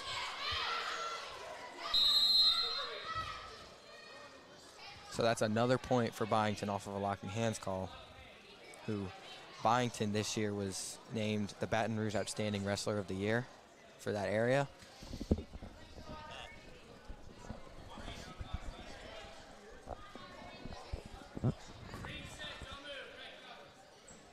Both of these girls post excellent GPAs. Byington with a 4.2, and Adriana's is also excellent. How you boys doing today? Oh, doing all right, Chad. How are you? Yeah, not too bad. Welcome, Man. Chad Ravanack, to the broadcast. We got the first ever father-son duo. The Favazes, although Sammy's a little bit taller than Tim these days, it looks like. I mean, is he the tallest? He's lifting, Chad. He's lifting. And a big pin brought to you by the Shields family Smoothie King. Team Louisiana starts off with a pin. And they'll take the lead in the team score 6-0 as Michaela Byington gets the first win on the board for Team Louisiana. And Michaela is our first girls Louisiana state champ ever, finishing out a 30-0 record. That's tough, and she'll be back next year. And she is also the Crescent City Wrestling Female Wrestler of the Year. Hasn't been announced yet, so it's announced on air. Oh, there you go. Look at that. Outstanding. And here we got Chevy Coleman from Sam Houston. Also a state champ, 39-0 this year. Very impressive. And she's wrestling Mackenzie Rocco, also from St. Martin's, Mississippi. She finished third this year at the state of Mississippi. She's a 9th grader, so that's another one with 3 more years of wrestling. Mississippi's future's pretty bright here, girls wrestling. Boy, Chevy's so tough. She's been so tough for a long time. Yeah, I think she's a 4-time state placer, 2-time and 3-time in boys and then state champ in girls. Yeah, she definitely played sophomore year. I remember that. I believe junior year as well, and that was at the boys level. That was before we had sanctioned girls wrestling. She was. I remember seeing her come up through kids club. She was, little bitty. She just has a killer instinct. Always has.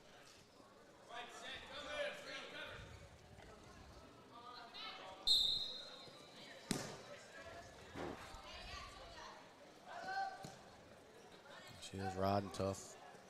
Up 6-0 already. Just a minute in. Man, I wish we had Sammy on the mat tonight, but I know you're going to have a good time tonight over at prom. Oh, yes, sir. Yep, there's the pin. Fall. Wow. Yep, Chevy is tough. Yeah, he'll have a decent time at prom. Not too much fun though. As long as he behaves himself. And that brings our team score 12-0 for Team Louisiana. And we're moving on to 114 pounds. Team Mississippi has Monet Jackson from Saltillo, Mississippi. She's a senior with a 37-3 record, and she was the state runner-up in Mississippi this year. And another state runner-up in this match from Louisiana, we have Kaylee Batchelor from South Beauregard. She is a sophomore with a 33-5 record this year.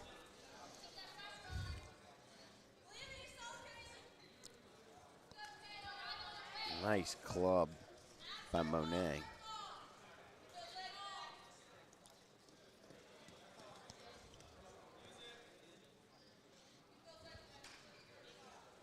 South Beauregard really had a great year this year under Coach Capitano. Yes. Definitely something that we want to get involved in dual state championship this year. Yeah, that'd be really good. They're tough. On both the boys and girls side, too. Absolutely. Yeah, we don't see them very often, but when we do, it's always tough. It's just amazing how far Louisiana and Mississippi have come just in the last few years, not just girls wrestling, but the quality of wrestling and the tournaments that some of these kids are traveling to. You get Virginia Beach going on right now. We sent, I don't know, somewhere close to 40 kids from Louisiana. A lot. Last year, I think it was about half that. And a lot of the kids didn't get to go. I know there was an issue with Foster Peterson. You see Semino here wrestling for us today. He was supposed to go. I think it was registration. I think there was a variety of reasons. But either way, it's unfortunate that Virginia Beach falls on with Gator duels, we'd already had the gym secured. The LHSCA was providing some funding for Louisiana wrestling gear. And, we just decided, hey, let's go. Kids going to get some match on. There's another fall for Team Louisiana, Kaylee Batchelor.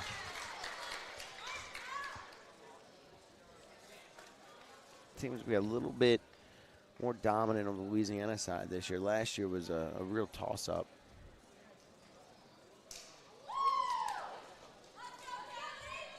Is that Boffinger?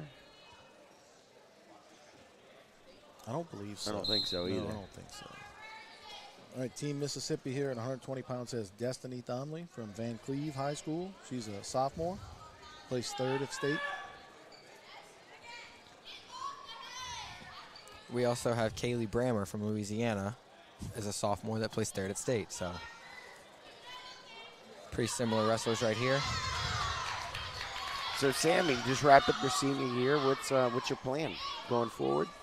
Yeah, after this school year ends, I'm going to be going to Louisiana Tech next year. Oh, you're following Ray. Nice. Yes, yeah. Pretty exciting. I'm going to go wrestle with my brother. That's good. He wants to go up there and keep building that program. And Absolutely. They're trying to do whatever they can to have college wrestling in Louisiana. And it was good. We had the NCAA Nationals here again this year in Bossier. We went up there and watched Louisiana Tech compete. They had Ray and 2 others competing. Yeah, we had some representation by Xavier, LSU, McNeese. I don't know. I mean, it's outstanding. I love it. LSU had a national placer. Right. At 235. Yeah, the last one to do that was my brother, Jeff Slaughter, in 2008, I believe. Long time ago. Long time ago. Sam was 1.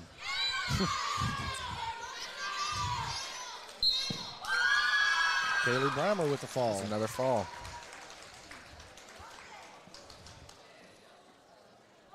That's a 24-0 team score. That's Team Louisiana's. And we got Steven Rumney on the whistle today. I love that guy. Yeah, he's great. Always there, big proponent of the sport. He actually has his birthday was Thursday, and we were kind of struggling to find a referee. He's having a crawfish boil, so he said he'd step up and take care of me. So really, really appreciate everything Steven does for us, the sport, Louisiana USA Wrestling, LHSAA, any and all above wrestling. Absolutely, on his birthday weekend, no less. Team Mississippi has Gracie Brown from Oxford. She is a junior with a 19-3 record. She's 2nd place at state.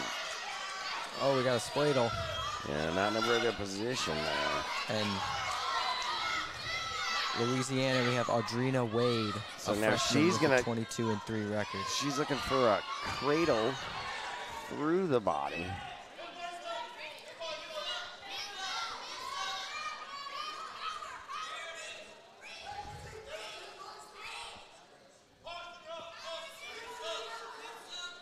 Pulling her back here. Legs in, sitting a little high. Going to want to sit back. Oh, really high. This is tough, yeah. Hey, right there on bottom, it's good movement. Oh, clear the leg.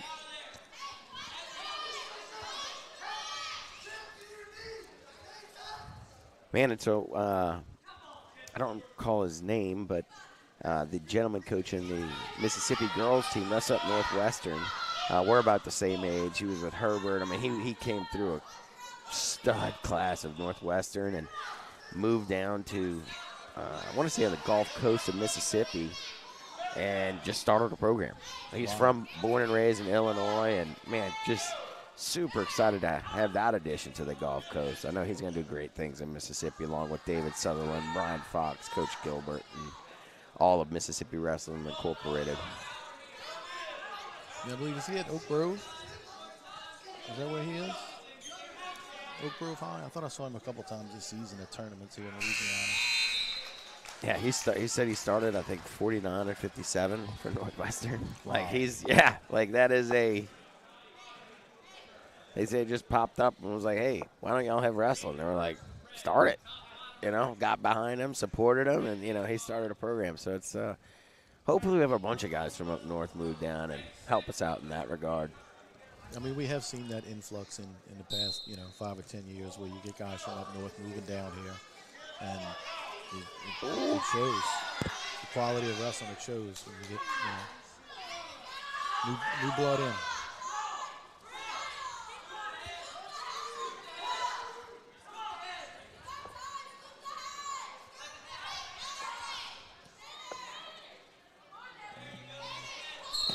Gina looking for a fall, and she gets it.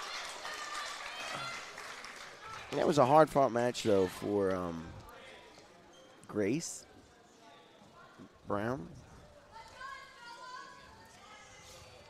So, Sammy, the question, would you be wearing a headgear in this or not?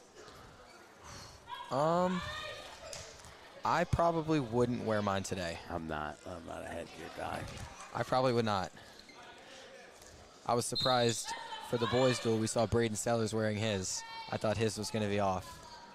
I hate headgear. Brandon Sellers? Oh, yeah, Brandon, sorry. I mean, I understand why we use it, and I think at the high school level, it's probably appropriate. But by the time you get into college, I don't. Yeah. I think an adult can make their own decision at that point. Yeah, I don't think Sammy would have wanted to wear it. I think Mom over there by the door would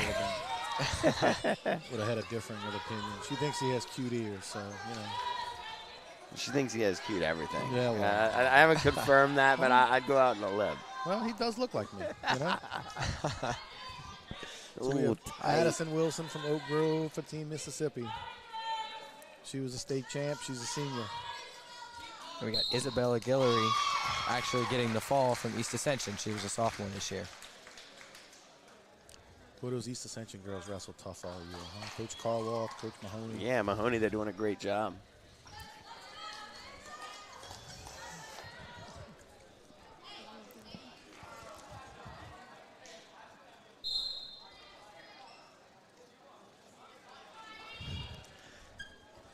So at 138, coming up now, from Albany High School for Louisiana, we have Savannah Camrata. Was a sophomore this year, 34-1 state champion. Very impressive. Boom, that was a nice takedown there. Team Mississippi, we have Harper Dunn. She's a sophomore. 10-4 record this year.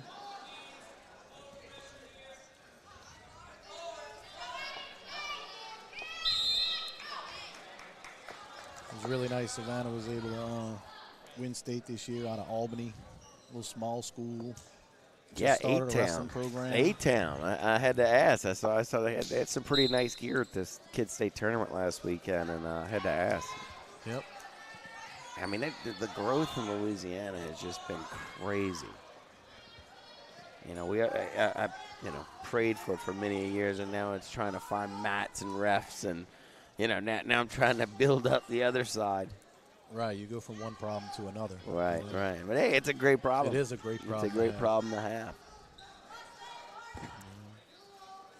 So, Sammy, I know when Ray moved up to Ruston, he actually reffed a little bit in North Louisiana. You thinking about doing that while you're up there? Or?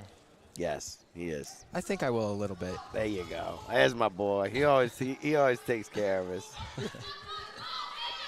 Boom. What? That was nice. Yeah, they do a little bit of it all up there. Club just started up there, Triad. That's right. Yeah, Jeremy. Around the corner. Yeah, right. Jeremy. I helped him with that. Yeah, he's doing a great job. Yeah, Ray kind of helped him get it started, and that's where the tech team was practicing before they were able to purchase a mat. When they first started out, they were practicing at Triad. Well, I connected those two, I think, if I'm not mistaken.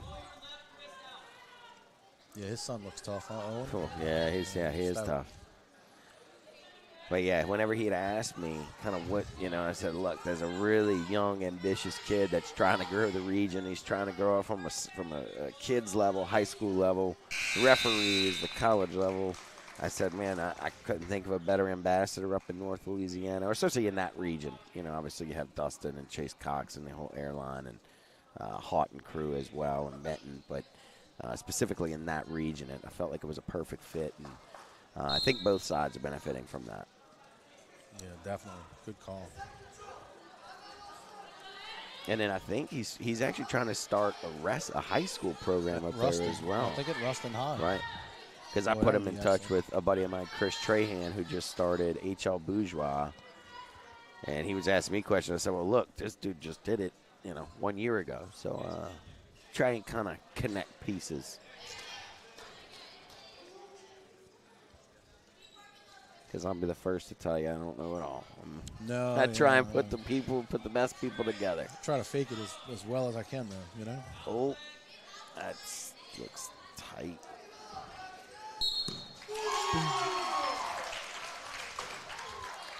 That was tight.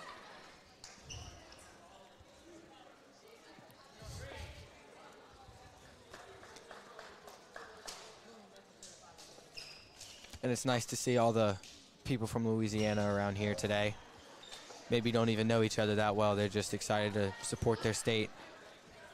Well, and it's kind of, some of the kids had asked, well, hey, can we move this person here? And can we, and I was like, guys, this is about getting to know each other, and what I'm trying to do is I'm trying to pull all you guys back in, A, from a refereeing standpoint, B, continuing at the next level, and then also as well as coaching.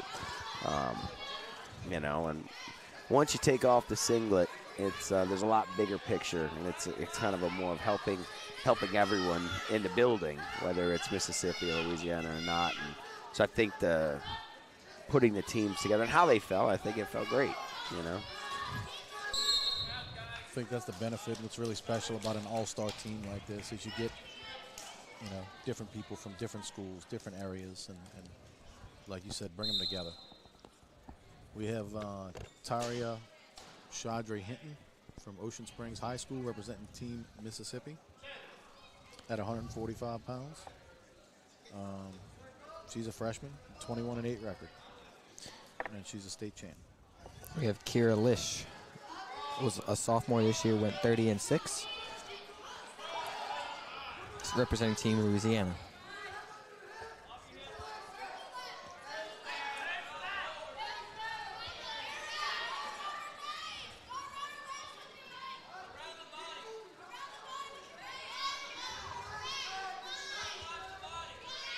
Nothing yet here.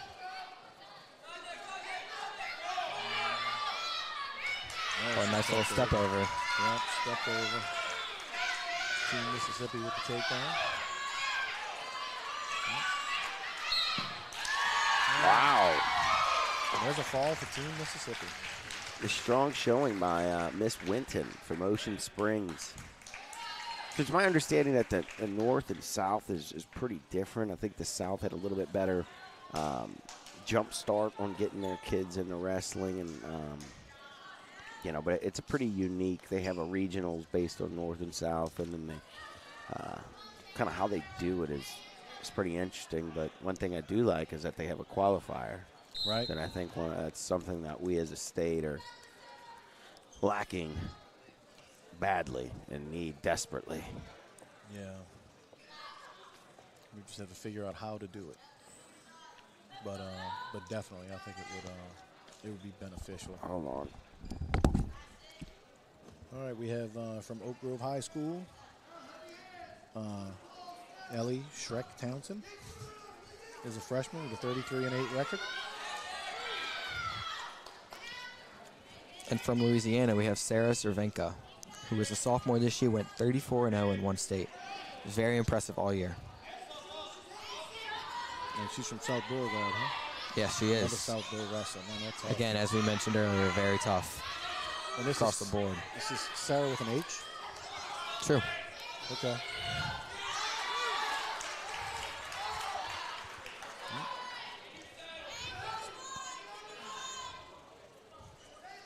Three to two there with a reversal, and now, Reversed right back. yep.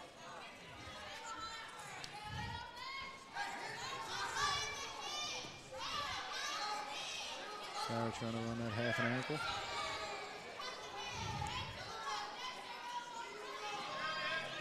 Step that chicken wing. She's going to start looking for the fall here. Close to getting reversed again. Yep, there And it is. does happen. Yep, another reversal.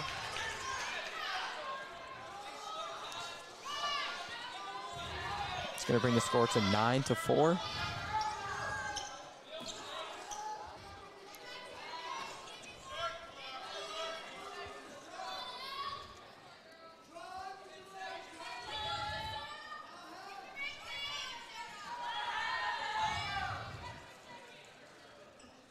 Both girls working hard here on the mat. That's the end of the first period.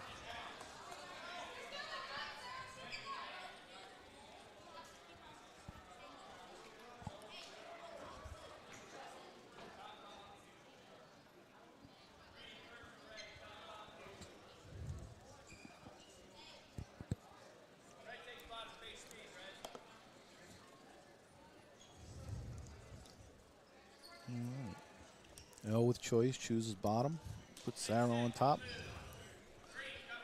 Strategically not a bad move there. She's reversed her twice in the first period, so she's obviously able to score from there.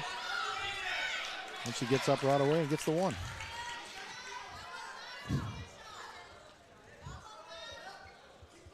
Now she definitely wants to start working in neutral, chip away at this lead. One takedown will bring it a lot closer, 1 point.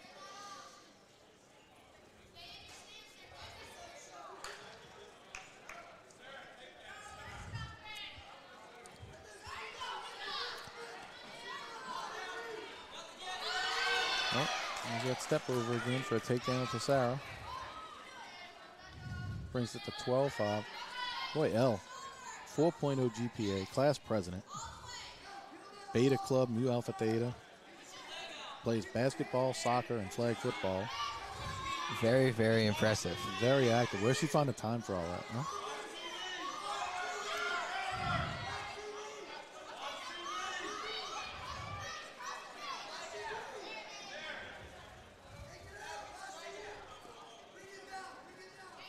Sarah working hard on top here. Looking for a power half. Sarah, just last year, earned All-American status by being a runner-up at Adidas Nationals. So that's very impressive as well. Looks like she's going to work on top here.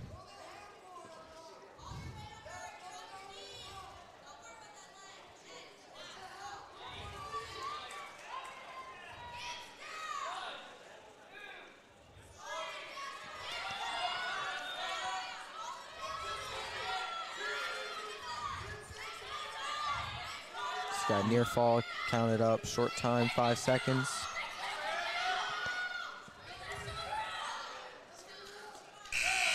And we are going to go to the third period.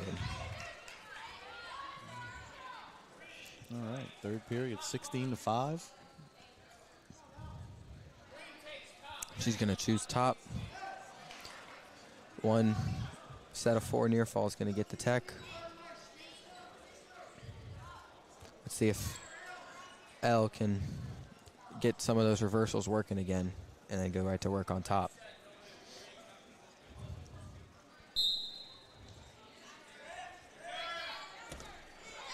Nice mat return from Sarah.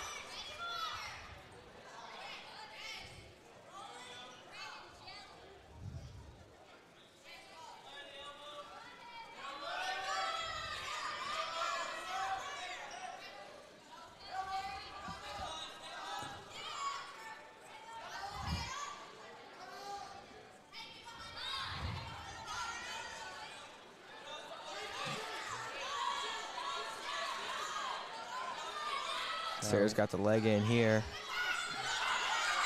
Got to be careful. She's in trouble, yeah, some trouble here. Yep. Gives up the reversal, belly's out safely. No sense risking too much there. Still got a 9-point lead on bottom with a little over a minute left.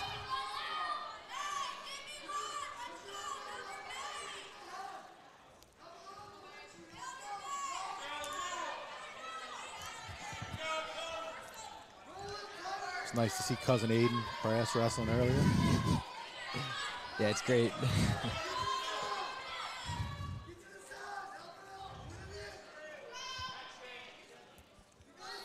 Elle still working on top here, 40 seconds. Sarah's being pretty stingy on bottom. Yep, Elle's got a half sunk. She's got to be careful not to go over here. She's fighting tough. This is hard. This half is going to be tight. 20 seconds. Counting near fall. Just like Coach McKee was saying earlier. It's so tough in that position for these girls. Yeah, they're so flexible, so tough to pin from that. She gets 2 near fall there. 10 seconds. Short time. That's going to do a tough match. Good rest on both girls.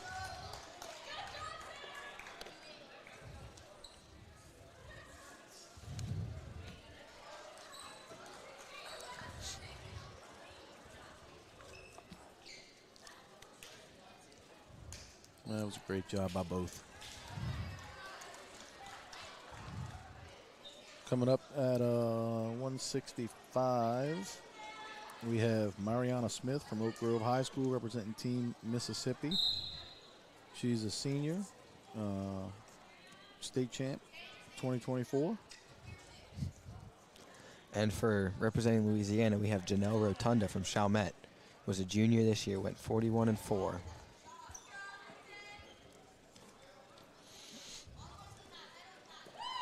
Looks like she's working for this takedown right away. Takedown for Rotunda. Well, she's wrestled tough all year long. Oh, yeah, she was good. We saw her a lot. And, we see Chalmette a good bit. Coach Mack and Coach Pacuzza do a great job over there. Coach Pacuzza is actually sitting in the chair right now coaching this match. Look at that. Very impressive there. That was it. Coach Pacuzza must be the lucky charm, huh? Magic. That was a quick pin for Janelle. Great job.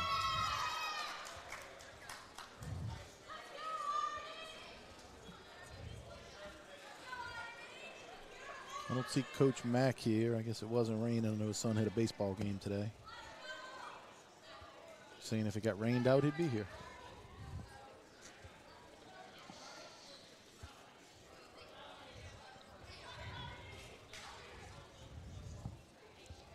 At 185 pounds, we have Nari Jones representing Team Mississippi from Oxford.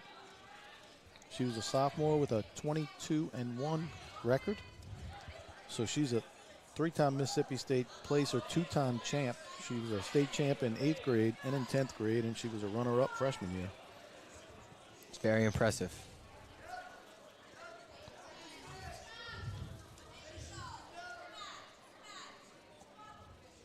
She's wrestling Irene Harrison, representing Team Louisiana, 16-2 record, and 2-time state champion, 2025 and 2024.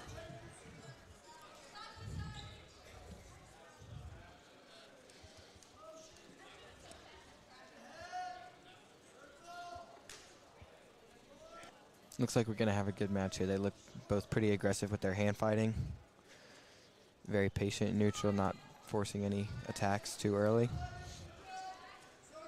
Harrison's working those underhooks. Both circling well, doing a good job staying in the center. Nobody's backing down.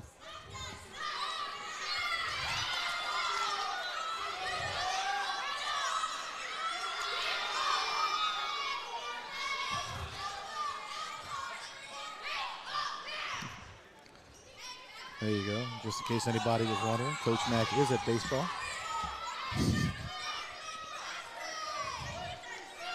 Good luck to them today.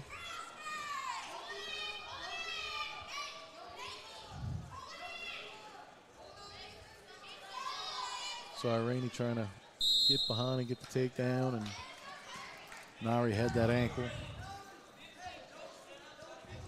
Referee Stephen Rumney calls a stalemate, and he'll go back to center.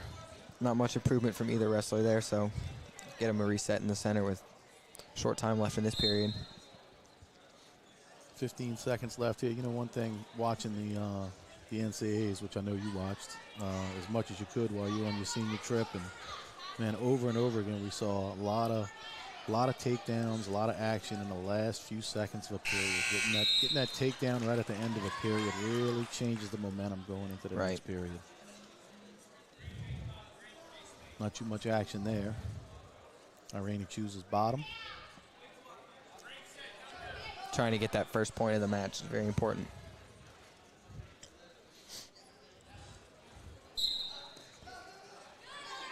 Right up to her feet. And brought back down to the mat. And now he's really working that power head, heavy on the head.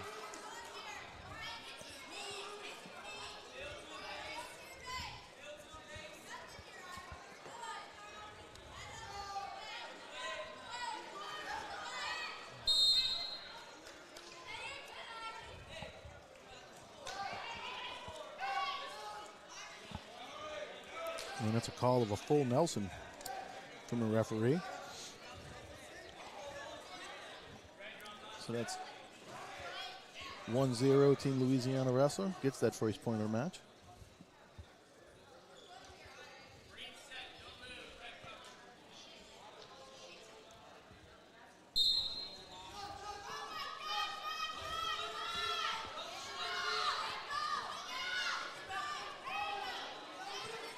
Nice breakdown there.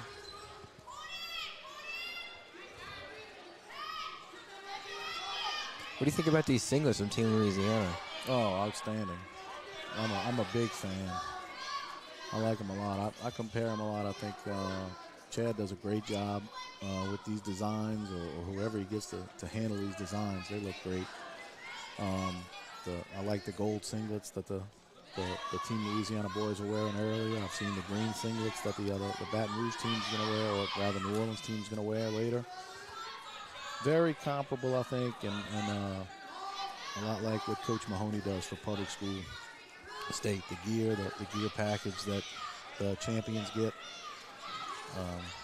I've never heard a wrestler complain about that gear package. They all look at it and say, man, I want to win one of those. I want to win that, you know. Very true. They both do a great job with it. I thought last year's were nice.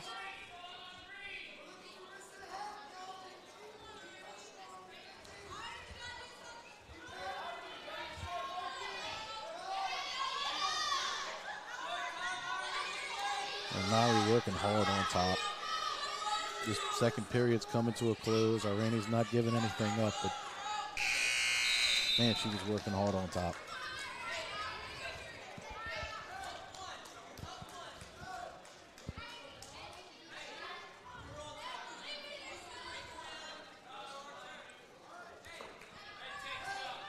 Coming into the third period, Jones is going to take top.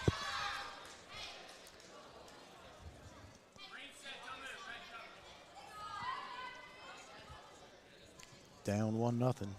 Maybe she thinks she saw something there she can exploit. Get a turn. I mean, she's obviously really adept at top wrestling. She looked really good on top.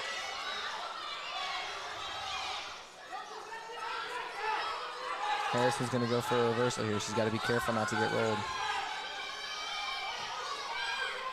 Yep, and She's got it. She got the Brings reversal. the score to 3-0.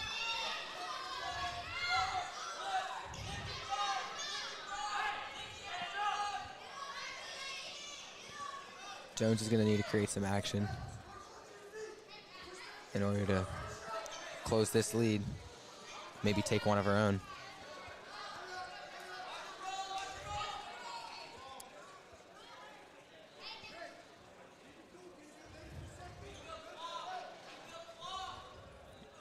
Down 3-0. She doesn't have a whole lot of time to wait around here.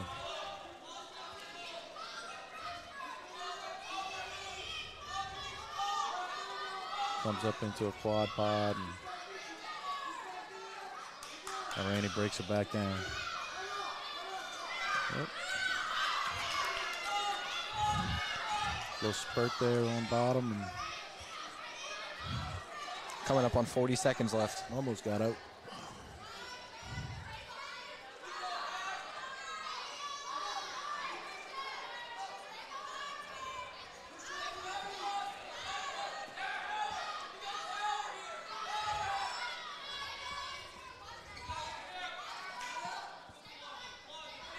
She's doing a great job. When she gets broken down, she's building right back up. She just got to string it together a little longer.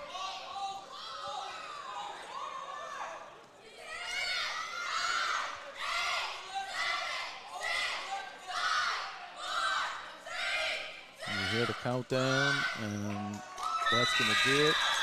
end the match with a 3-0 victory for Team Louisiana.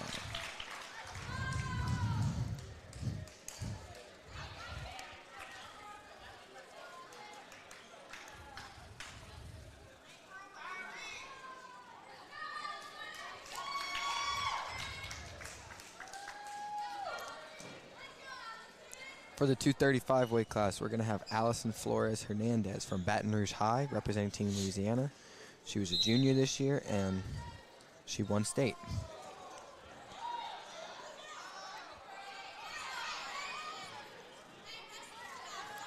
And representing the state of Mississippi, we have Jamga McBee. She was a sophomore. She's a sophomore, and she finished second at state this year in the state of Mississippi.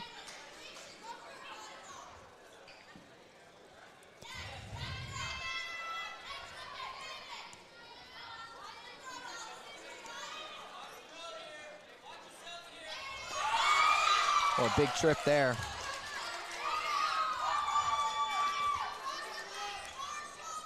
Job there from Hernandez. Hernandez is tough. Seen her all year too, boy. Coach Boffinger, Coach Page. She's going to close this duel out with they a do fall. a great job at Baton Rouge. Yeah, Baton Rouge High did a great job this year. Just the numbers that they have, boys and girls together. Incredible. That program has grown into one of the largest programs around, really. Coach Boff's a legend. And that'll wrap up the duel between Team Louisiana girls and Team Mississippi duels. Team Mississippi girls, rather. Team Louisiana comes out victorious. Some very good matches in there, too. It was great matches, great wrestling, and like we said, it's great to see the sport growing and great to see girls wrestling growing as a whole.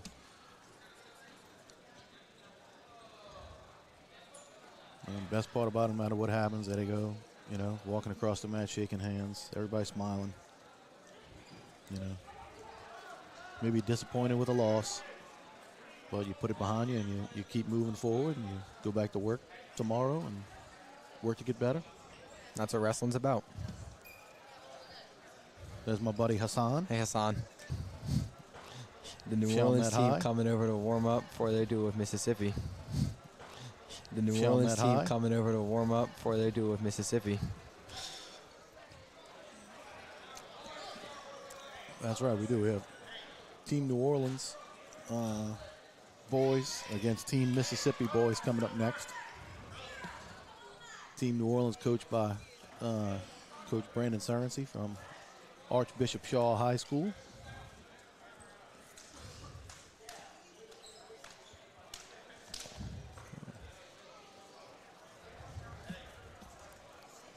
Got a few studs on that team, I see.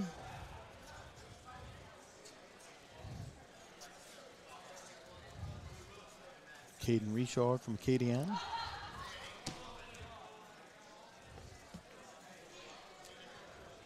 Definitely excited to watch this team wrestle Mississippi. And then later today, the two Louisiana teams are going to wrestle, and that's going to be good. That's going to be a great matchup there. A lot of guys familiar with one another. I think it's going to be a pretty close one, too. I think it's going to be pretty good. You know, get quality on both sides.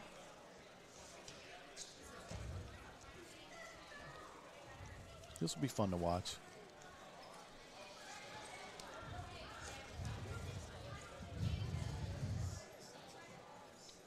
See Alex Cook out there from Hahnville representing Team New Orleans. Division I state placer this year. Yep, he's one of those kids that's been at it for a while. Came up through Kids Club and works really hard, and you can see the progress he's made throughout the years. You know, great young man. His older sister, we just got done girls wrestling. His older sister also wrestled for Hahnville, and she was one of those few back in the day at Kids Club that, you know, they didn't have many girls out there wrestling, but she was one of them. She was tough.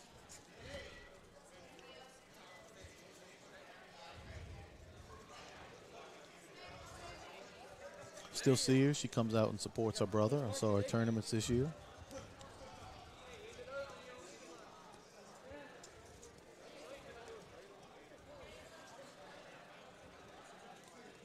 Got a couple of young Rummel wrestlers here wrestling in their home gym. And that's got to be a cool experience. It's always fun wrestling in your home gym. Having so many people from different places here today Right. makes it even cooler. They wrestle here all the time, but, not for Team Louisiana. This has got to be special to do it in their home gym. Who's out there from Rummel? I see Gage. Gage.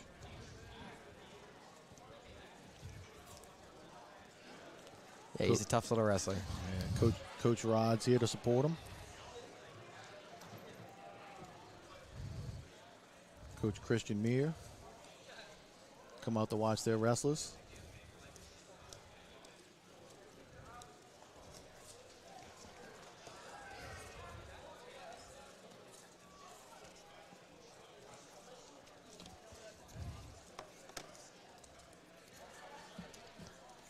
So prom, big plans? Not really. Not too much going on. You go take pictures, eat dinner. Yep. That's nice. Where are you going to eat? I do not know. Where y'all going to take pictures? My date's friend's house. Oh, okay. Don't have many answers there, do you? Just going with the flow.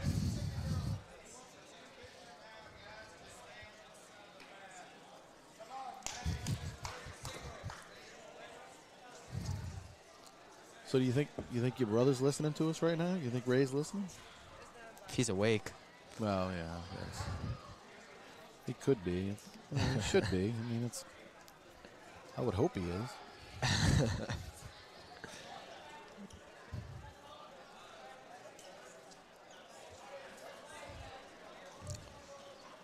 And it looks like Mr. Ravenak's coming out with a trophy presentation for the girls' duel.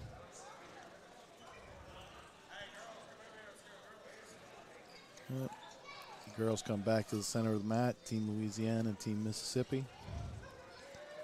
And it looks like Chad's going to present.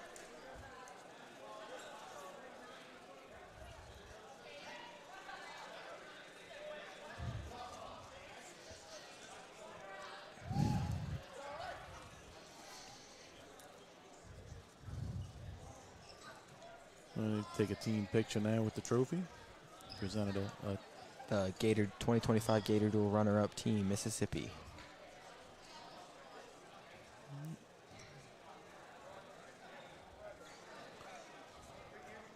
Very nice. I hope this thing continues to grow. I hope we get some, teams from other states maybe. That'd be nice if we had, have it a little bigger and have it as an all-star duel, for a lot of southern states.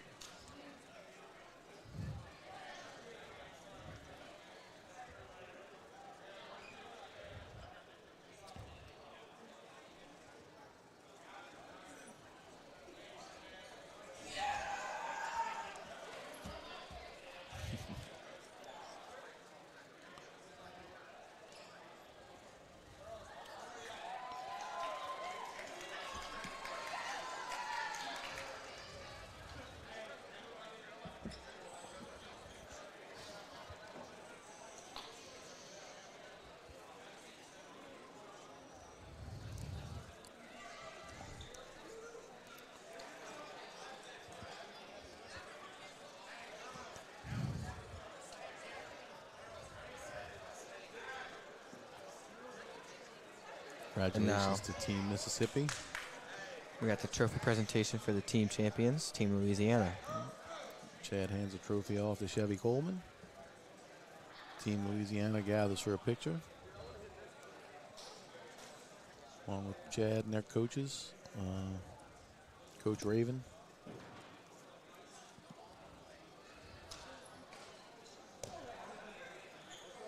Yeah, Coach Raven does a great job getting these girls together.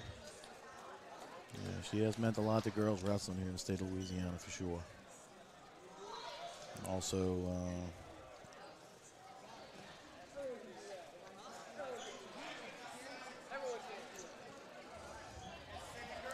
Coach Barrett up there with her.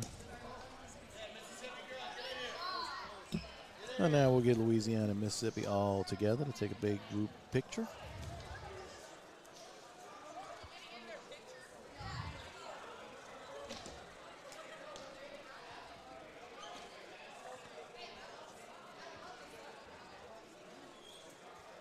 Ready, Coach? Coach Brandon Sorensen coming on over. Good luck to you guys.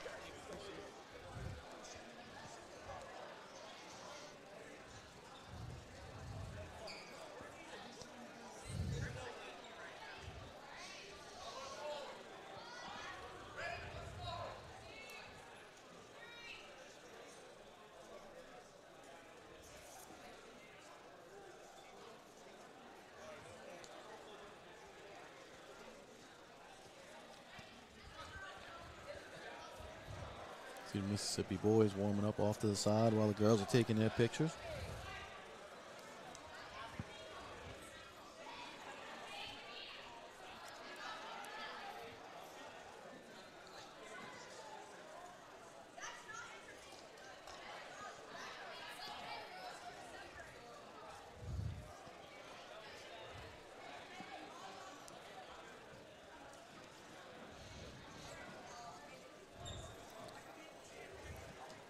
So checking earlier, I saw Louisiana representation up at the Virginia Beach Nationals.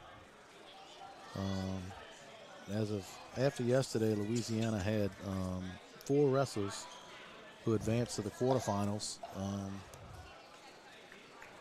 which will take place later on today. We had 1 freshman, Noah Maha from Turlings. Coach Maha's son doing a great job, advanced to the quarters. 1 sophomore, Braylon Stewart from East Ascension, advanced to the quarters. Alex Rosas is a junior from Turlings Catholic. He's in the quarters. He was actually the 2 seed up there. And Richie Clementi from Brother Martin. He's a senior, and he advanced to the quarters. So those guys will be coming up later on. And looking at the progress, there are a few guys still left in it, wrestling on the backside, trying to wrestle back to become All-Americans. And that's a tough tournament. It's a good trip. We went up there last year. I did. And you wrestled and wrestled well, but it was good. It's a unique experience. It's always fun to do things like that. You have multiple Louisiana wrestlers, multiple Louisiana coaches. And it's funny, the place is so big, and there's almost 60 mats or something like that. And, you know, if you have multiple wrestlers, sometimes you can't always be in the corner for all of them. But at Team Louisiana, you know, those coaches all come together. And you'll have coaches in a corner that normally wouldn't back home be in the corner for those kids. Sometimes you're in opposite corners. But up there, everybody kind of came together and, hey, can you watch this one? Can you keep an eye on this one for me? And, you know, it's a unique experience up there. And any national tournament like that, I recommend it for anybody coming up and trying to improve, travel and wrestle.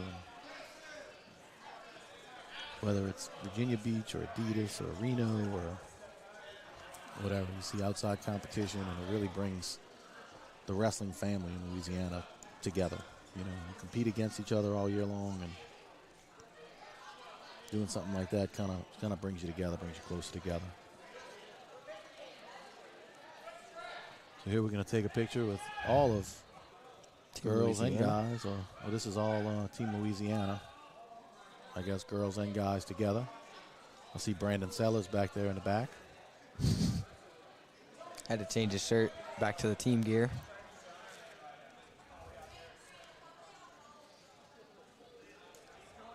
Coach Ben McHugh, looking tall there in the back. What kind of shirt is that he's wearing anyway? Always wears something unique, that guy.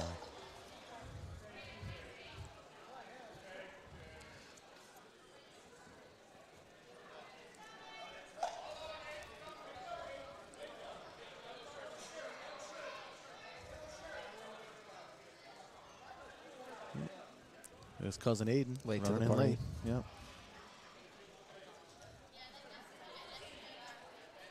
Cousin Aiden Crass lost somewhere.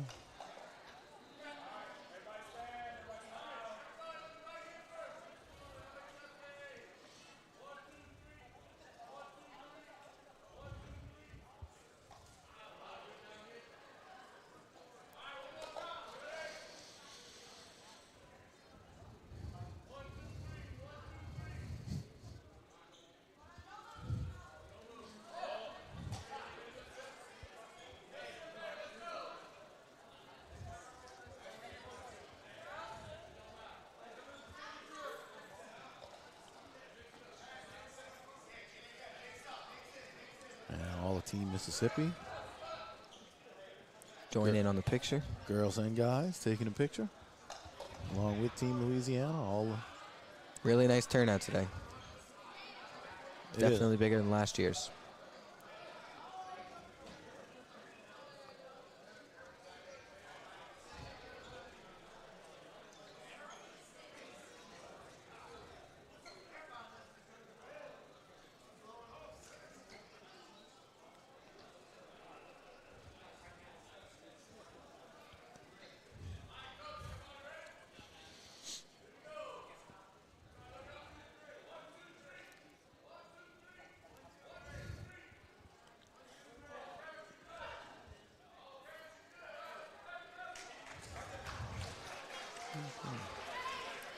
There we go. All the pictures are done. Now let's start to.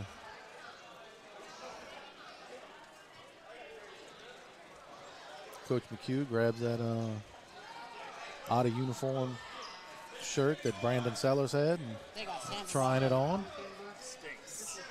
It probably does not smell great, Coach. Here's Brandon. Hey, Brandon.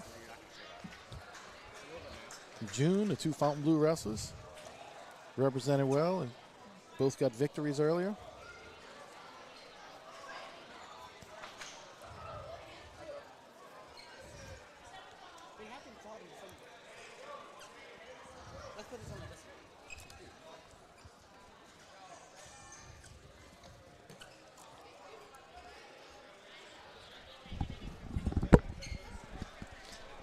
Welcome, Brandon Sellers. Oh, hey, Sam. Are we on right now? We are on. Oh, sweet. No, we're on right now. So how's it been going?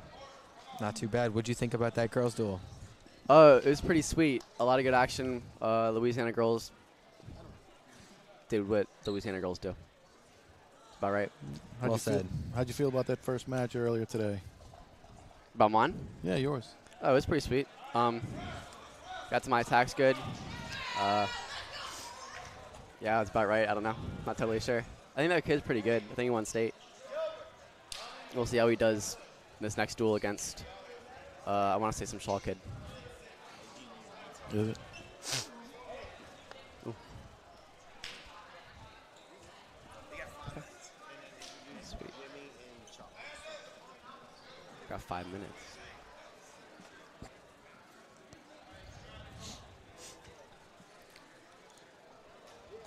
So Brandon, Hello. what are you? Hi, bro.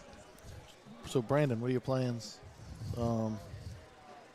after high school? You gonna be a senior next year? Yeah, I am going to be a senior, which is 12th grade. Yes. Planning on going to college. Wrestling's still in the picture. So we'll see where that takes us. And yeah, college for business somewhere. Okay, you want to stay close? You want to go up north? Or? I'm probably gonna stay close. Okay. Probably gonna be LSU. Hi, Mom. Oh, well, don't forget Bill. Shout out to Bill. Oh, shout out Bill. Where's Bill? Or father, my dad. Your parents are awesome, Bill and Deb. Hi, everybody. Love them. Yes, they're good.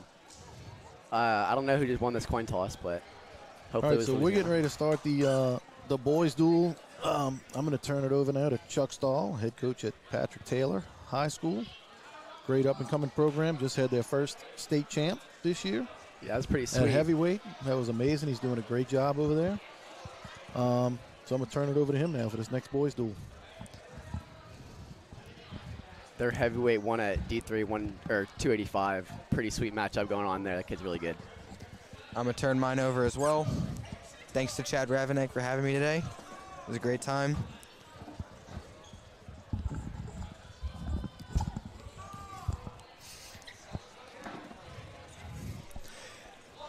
Hey, welcome aboard, everybody that's just tuning in. Here we got Team Louisiana versus Team Mississippi. Hassan Kalas leading it off for Team Louisiana. I'm Jimmy Aiken. Alongside of me is Chuck Stahl. How you doing today, Chuck? Man, I'm doing great, Jim. Excited to be here. This is going to be a good, tough match. This Chalmette 106, and he's a beast. This is going to be a tough task for Mississippi. Yeah, I had the opportunity to call a few of Kalas matches earlier this year, and really, really tough opponent here, or he's very tough. He stays in great position. Yeah. You know, you never see him out of control. Even in low-scoring matches, you know, he seems to be always in the right place. Gotcha. Well, it's 3-1. Back to neutral now. Battling for inside tie here. Yeah. Looking to pass the elbow. Watch it. Oh, Kala with the throw there. Beautiful. For 3. And more. That's a fall. That's a fall at 1:02 into the first period. Kala with the fall. He's good. He had a really good record this season, maybe 50-1, 50-2. Yeah, tough. Great senior season for him. Yeah. Classic finalist, too? Yes. Yeah. Classic finalist. And we were talking about, y'all said he had a lot of confidence in low-scoring matches. His semifinals match, really low scoring. He stayed calm. Really good match. Really good tournament for him all season as well. All right, leading us off at the 113 weight class, we have Joshua Gauman from Rummel. And do we have a Mississippi call sheet? Because this is the Baton Rouge one, so. Let me, Well,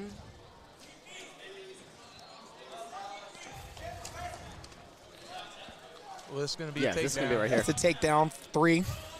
There we go. This is Caden Allspaw from Van Cleve High. Also tough on top right now, leading 3-0. See, that might not be right.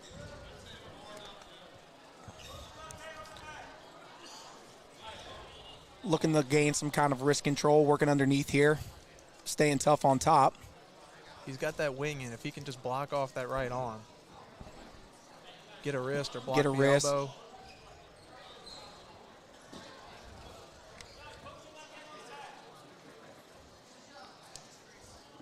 Oh, good turn there. Gauman's got to be mindful of where he's at, try to work off the mat. And there it is. There's the tilt. Jim, we were talking earlier, the new scoring rules that came into play this year, the 3-point takedown, the 4-point near fall. Techs are happening faster. Points are flying around. I'm a fan. I think it's good for wrestling. I think the scoring and the increasing in points and stuff is good for the excitement of the match. It gets people engaged. Absolutely. And it puts more of a sense of urgency, I think, on neutral wrestling. It's making freestyle even more important than it was before because going to feet to back is such a premium now. Well, you see kids now choosing neutral instead of bottom, especially if they're good on top. I mean, are good from their feet, excuse me. Because you can score 3 points there, and reversals only work 2, so it only makes sense. So I'm with you there, Chuck. I think it's more exciting matches, quicker matches, though, too, which, like you said earlier, makes tournaments go a lot smoother. Anyway, let's get back to the match here. He's got to fight these hands. He does. Gauman in a world of trouble here. Short time, though. We'll see what happens. I think I'd get my leg out of there and try to flatten out. That's the end of the first period here. With 4 near fall, also 4 near fall again, so it should be 11-0 after the first period here. That was dominant. Gauman's going to choose top. See if he can get something going from another position. Going to have to try to get near fall points here, maybe cut them and then, or work to get multiple near falls here. You look in that corner, we see some Rummel coaches over there. You know, he works under Kevon. You know he's going to be a hammer on top. Oh, no doubt. Mm-hmm. Trying to get that boot in. Gauman trying to leg ride here. Yeah, come up, get his head over the top. Trying to work that other boot in. Yeah. As a big man, I never really liked people throwing legs in on me. I'm sure you can attest to that. But watching these younger, lower weight class, a lot of exciting things here. So. I think at heavyweight it happened to me one time. I looked in the corner and just, what do I do? But I know he's got to keep his hips engaged here on the top. He does. And look, he's working right now, power half. He needs to work to something else, though, here that's not working. To get something. Great job by Allspaw just staying tough on bottom, but he needs to work to get that leg out and try to work up to get an escape. Oh, he's working that far boot in. If he gets 2 in, he might have something. He is, and this drains a wrestler on the bottom right here, both mentally and physically. Well, he was coming into this period with a lot of momentum, a big 11-0 first period.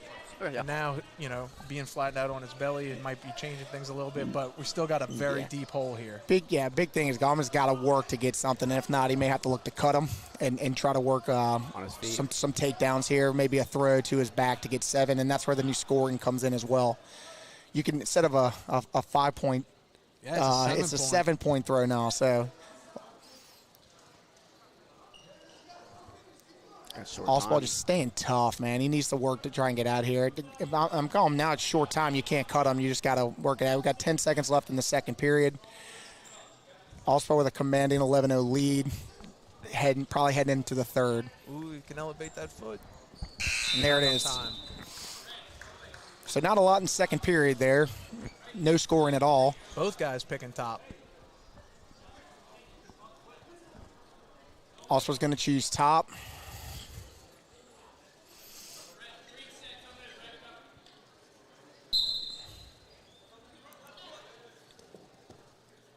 Problem for Guman with Mississippi Kid on top, he gets 1 turn to the match. You got it. That's it. But we'll see. See if he can stay tough on bottom or score some points here. Got to say, so far this has been a great event. The duels have been exciting. There have been some great matches, good exposure, especially with the women's division coming in and them getting a good all-star duel in. Absolutely. So shout out to Chad Ravenak on getting this together. Allspaw trying to work the far elbow, That's circles to the top, and there's the turn he was looking for right there. Might be it. Tough butcher here. Just got to sink back. He's already got the tech fall here, so now he's looking for a pin. If he lets this up here, it's tech fall.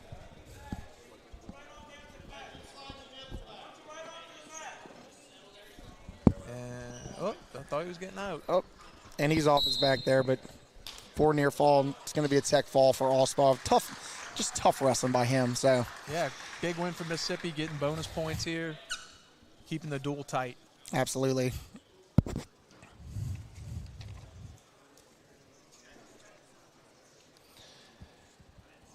Now let's circle back. Great tournament or duel tournament going on right now. Great shout out to Chad, everybody involved. Just getting matches is where it's at. Going to 120 pounds, we got Braden Siebert, and who do we have from Mississippi, Chuck? Alejandro Idorian. All right. I don't know. Can't read the last name too well. He's from Ocean Springs, Mississippi, 120-pounder, 9th grade. Comes in with a 47-16 record. Wow, Siebert with a 25-10 record on the year. That's 2 takedown. He's looking for bonus. Tight on the head, looking for possibly a cradle. Great job by Siebert to get out of that belly down for just giving up 3. Up here comes a high dive attempt. Flattens out.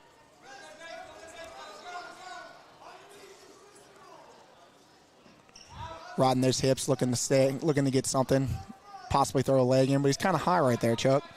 Yeah, we're doing this tripod stand-up. You're seeing it a lot in college now, just guys walking their hands back, and it's not an exciting move, it's an effective move.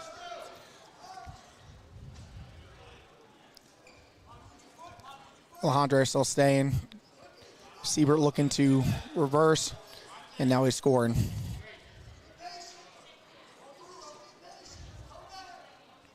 Sinking that Navy in deep, reverse half. And he's got time. He's got 38 seconds. This is where I see a lot of wrestlers start to kind of rush that move, and they roll out right there, but he's still scored back points. And one thing to consider, too, is we're not in the varsity season right now. You got it. Guys aren't as in prime a shape as they were, let's say, 2 months ago. So let's see how that affects some of these matches. 16 seconds left in the period. Alejandro looking for a fall here. Siebert's staying tough. He's fighting off his back. He is. He just needs to get out of this first period, reset, be down 7-0 going in the second. And that's time there. So great job by Siebert fighting off of his back there for about 38 seconds.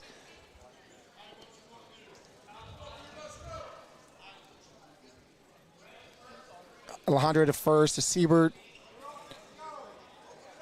Siebert goes neutral, and this is what we talked about that 3-point takedown. So it's change in choice. It is. Great low shot there. Good defense by Alejandro. He goes trip. Oh, with wow. The cow catcher grip. And now he's in the midnight ride there, or Saturday night ride, as we called it back in the day. So Them double grapes. them double grapevines, whoever wants to call it that way, you know. There's a word for everything. So and there's a fall right there for Alejandro in the second period, excuse me. So Mississippi takes the lead in the team score heading into the next match. Yeah, for those at home, it's 12-5. All right, coming up at 126, we have Chase Allspaw here from Van Cleve High School. He's in 11th grade with a 50-4 record. And for Team Louisiana, we have Dominic Schofer. Yep. I gotcha. Didn't want to butcher his name, but the handwriting on the sheets aren't great. From Rummel, he's a freshman, had a 35-14 record last year on the year. Yeah, it looks like on some of these information sheets, guys may have written on each other's backs. Great shot, though, by Schofer there for three. Doing a good job of staying on his toes and keeping the pressure on top. Absolutely. When you're on top, you always want to keep that pressure on those hips. Constant pressure. He's got a wing. Drag him back in with that Anderson. He's going to try to stack him. Oh. He's got his four there, Chuck. Ooh, this could be a Oh, that was fall. close. Using his leg to weight down the head, just total control of his body here. Great job by Schofer.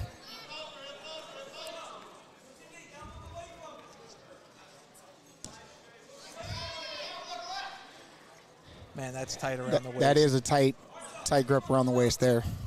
Look how he uses his knee, like you said earlier, to keep the head and now the leg down. And there's there's a fall. Just removing all the posts. Real good job. It's going to run the team score to, I believe, 12-11. 12-11. Yes. Up next for Mississippi, we have Gage Hitt from Lewisburg, wrestling 132. Jim, I don't know, man. I'm trying to read that too, pal. I know it goes to Rummel. Please apologize. I apologize. But we have, I'm going to go on a limb and say his name is Gage Asen from Rummel. If I butcher that, I apologize. He had a 50-0 record last year. Outstanding. 132 from Rummel, so. Getting the hand fire right here. Mississippi dives in on a shot. Does a great job of getting to the ankle. He does. Behind. If he can just break him down. And there's three. So Asen with the three. Right to the cross wrist tilt. You see a lot of cross wrist offense this year. A lot of cross wrist. Oh, it's been huge. At this year at Dual State, Lakeshore High put on a cross wrist clinic on us. Asen with three near fall there, so brings it to 6-0 here in the first period. Doing a great job of just controlling on top. There's that cross wrist again that y'all had mentioned. Scoring now. Well, and back again to the scoring changes. There you go. Tilts are premium. And you're starting to see tilts a lot more, just not even in the state, but throughout the country now, just because of the scoring. So already ran up to Hilt gets an escape, and it's 10-1. 45 seconds left in the first period. Gage is looking to pass that elbow. Both guys tying up here from the neutral position. There's a shot by Hill, but goes right to his Iranian. He's got to get his hips back underneath him. He does.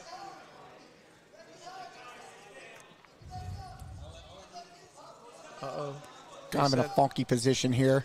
Doing a good job scrambling right here. I thought Gator was about to set up the Winn-Dixie. Needs to keep scooting around. Short time here. And that's three right before the end of the first period. Great wrestling there by Asen. He's going to take a 13-1 lead heading into the second period. Just like that. I mean, lots of points in the first period. That's what it's all about, right? It's about scoring. It's about adding excitement to the match. I mean, back in the day, it was hard to see a Tech fall, and now, you're seeing Tech falls first, second round, easy. Guys are setting the tone, putting people in holes, and, you get down by a bit, you change it, all of a sudden your game plan's changed. Asen on the bottom, Hill on top. Needs to work for that escape or reversal.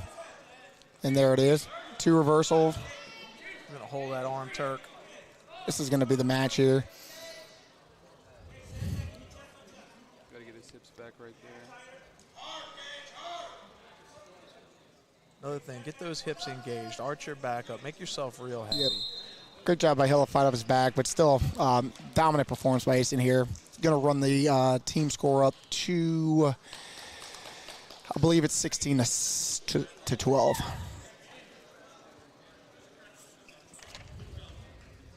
All right, we're going to head into the 138-pound match here. We've got Alex Look from Hanville, as a junior with a 41-8 record this past year. And who's he facing, Chuck? He's got James Jacobs from Van Cleve High with a 31-12 record. He's received a leadership award for his team. He's really been committed to the sport, and it's great seeing it. I mean, it's starting to grow in Mississippi, and you're getting more and more involvement and action, and it's just watching wrestling grow is great. It is. And look, with the early, was that a takedown? I believe we had a clock malfunction.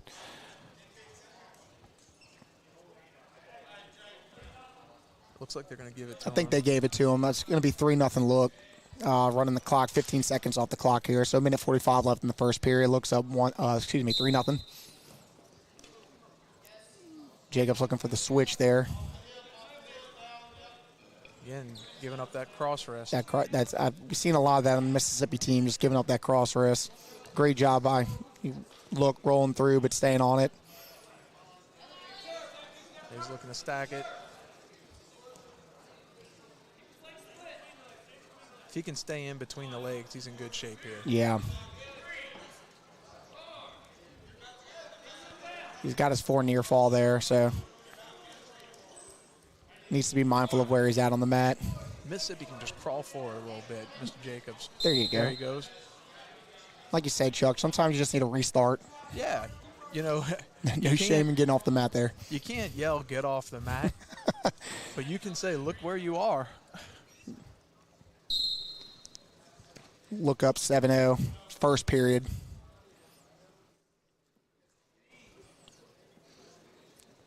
Staying tough again, looking for that tilt.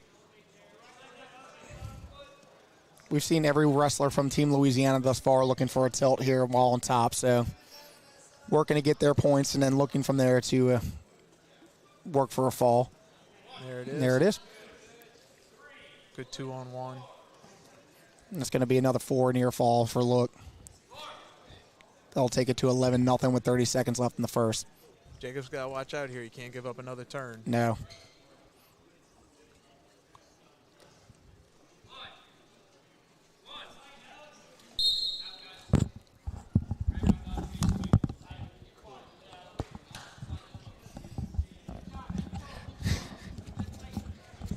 Just been brought to my attention that I've been saying Look the entire time. His C looked like an L. I do apologize. This is Cook.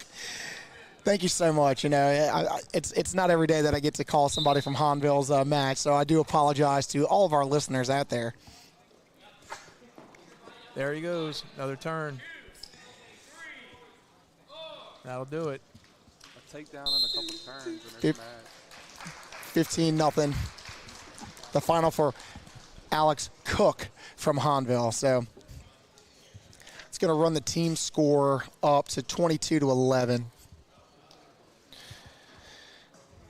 All right, got us a guy from North Mississippi There we here. go. Porter Vaughn from Tupelo High, the Oh, Golden wow. Wave. Let me tell you, nice part of Mississippi. That's where Elvis is from. That's so right. you That's got it. right. So, Mr. Vaughn rocks a 3.9 GPA. He's an honor society and beta club.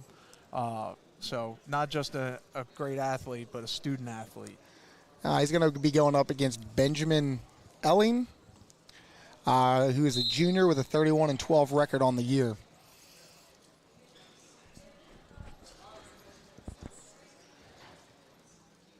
Guys are hand fighting, looking for inside tie. Good level change there by Ellen. Looking for a shot, looking for an angle. Yeah, he's got good movement. Does. That's crucial. Staying in position, looking to create angles here and there to take good shots. You and I spoke earlier about the best way to score on your opponent is by a bad shot from your opponent. So you want to make sure you're taking good shots here. That way you're not giving up easy points. What's that old adage? You shoot, I score. Yeah, I shoot, I score. Yeah, that's a good one. Great job there by Vaughn. It's going to be a 3 takedown. Looks like we're calling for some injury time. Injury time on. This doesn't look good for Ellen. Holding that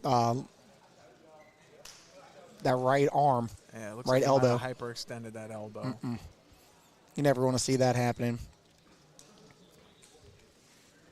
You really got to give it to these kids coming in on a Saturday in the off season. Come get better, get more matches in, promote wrestling. We talk about youth and involvement and commitment, and these kids really embody it. No, and that's what it's all about. Now, I heard you mention earlier before this match, growing the sport in the state of Mississippi.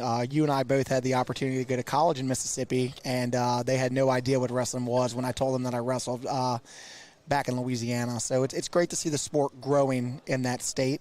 Yeah. Hopefully that continues to grow. I think you're seeing it, and one theory I have is the popularity of sports like jiu-jitsu taking off, and you're starting to see these kids crossing over. They're starting in a jiu-jitsu gym and then finding, I can get better for free on my high school wrestling team, better at my grappling, my takedowns, my neutral control, and you're starting to see that crossover. Yeah, jiu-jitsu, MMA, another big sport that's grown tremendously over the years. That's really leading into the growth of this sport, not just in Mississippi or Louisiana, but across the country, and that's really what you want to see. And a Louisiana wrestling alum has done a lot to promote that in Daniel Cormier. That's right. Daniel Cormier is one of the most popular mixed martial arts figures in the nation, commentator for ESPN for wrestling and for UFC, and he's brought a big spotlight onto the sport, made it cool. Now that's a great mention there. It was great to see Daniel Cormier call in the NCAA finals this year along with Jordan Burr. So, it just a great wealth of knowledge being brought back to the sport of wrestling. And I'm glad to see it starting to gain the recognition that it deserves over the years. Yeah, it's starting to see it open up more to the casual fan. Yeah. You're starting to see like Gable Steveson becoming a household name. People knowing him from the WWE and from professional football, and knowing his story coming from wrestling. What a great NCAA tournament. I was just about to, transition into that. Great NCAA tournament. Great final match of the night. I don't think anybody expected that, but nonetheless, it gave us – that was fireworks at the last 30 seconds of that match. So, well, we've seen it at heavyweight, with big bodies on guys who are returning Olympic champs. Adam Kuhn used to give Kyle Snyder fits in college, even after he won an Olympic gold. And a big body, a big athlete like Wyatt Hendrickson was just an interesting matchup for Gable. Yep. I think Elling's back. I'm glad to see nothing too bad happened to his right elbow there. He's got it taped up, and they're going to start. He's going to start at bottom, one on top. Hey, if athletic tape can't fix it, might have been a little locking hands there. Yeah, very, very close. So Vaughn's got to be careful as he returns Elling to the mat. Ooh, and just as I mentioned, it's going to be a 1 point for Elling for a trapped arm return. Trapped arm return to the mat. Great job by Stephen Rumney today officiating these matches. It's kind of hard when you do a one-man show refereeing these duels, so great job by him. Rum does a great job. He's a great young official. He's taking a leadership role amongst the officials. Oh, great reversal by Ellen, won by Vaughn. And now they're just scrapping. That's what you want to see. It's going to be 4-3 Ellen. They're going to be neutral. Vaughn sprinting back to the center circle. The clock needs to go back to about 45 seconds there. But they should be neutral.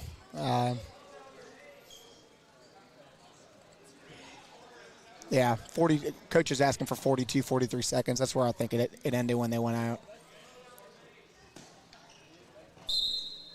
4-3 is the score. Advantage to Vaughn right now from Mississippi. 35 seconds left in the first. Both wrestlers neutral, both level changing, looking for position here.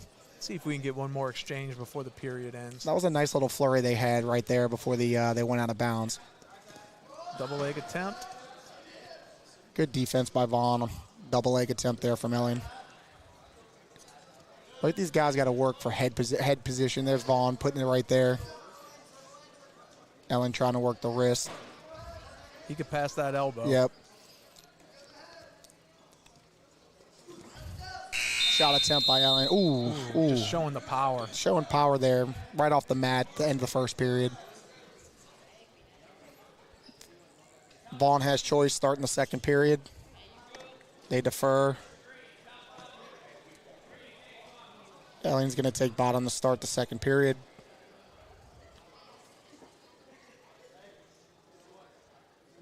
Where's your move, Chuck, when you just a quick stand-up, or you like to hit a reversal? Or quick stand-up or switch. There's the switch attempt. There it is. I said reversal. I meant to say switch. Please excuse me. A little rusty here on the mic. Haven't called matches since, a couple months back. So that's all right, man. It's good to see you staying involved. Yeah, young kids, you try.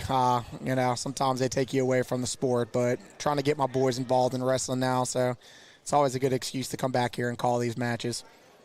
Anything to get them tired. You got it. Vaughn being tough on top right now. He's got the leg in on Ellen. Ellen needs to work to get his leg out and try to work up for an escape. Trying to run that power half. I've seen a lot of kids going to the power half today. I mentioned it in the stands before we started calling this match. He wants to get his hips engaged. We keep saying it because if he does, he's going to make his pressure on top so much more intense. Yeah. Vaughn still staying tough on top. That's what you want to see from a guy on top. You want to see him working towards something, not just stalling or hanging out there. No, I want to see him go to one move and stick with it. Yeah, he's attempting multiple moves here. A little cradle attempt. Vaughn's out if he can get his he's just letting Ellen's out. Vaughn's just keeping that leg in now.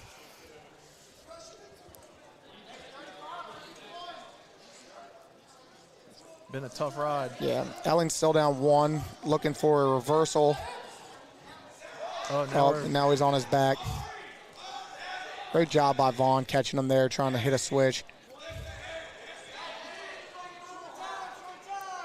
Short time, 15 seconds left here in the second period. He's in trouble here. He's in trouble. He's got to keep his head up.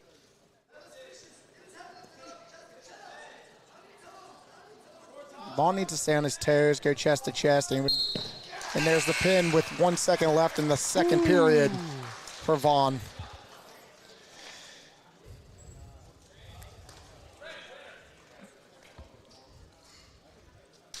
That might be the best handwriting on this next guy from Mississippi that I've ever seen.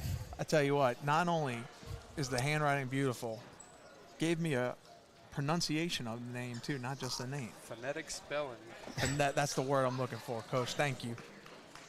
Mr. Tripp Nowlin from Mississippi, Saltillo High School, 11th grader with a 47-1 record. Going up against Jackson Ellis from Central High School with a 35-11 record last year.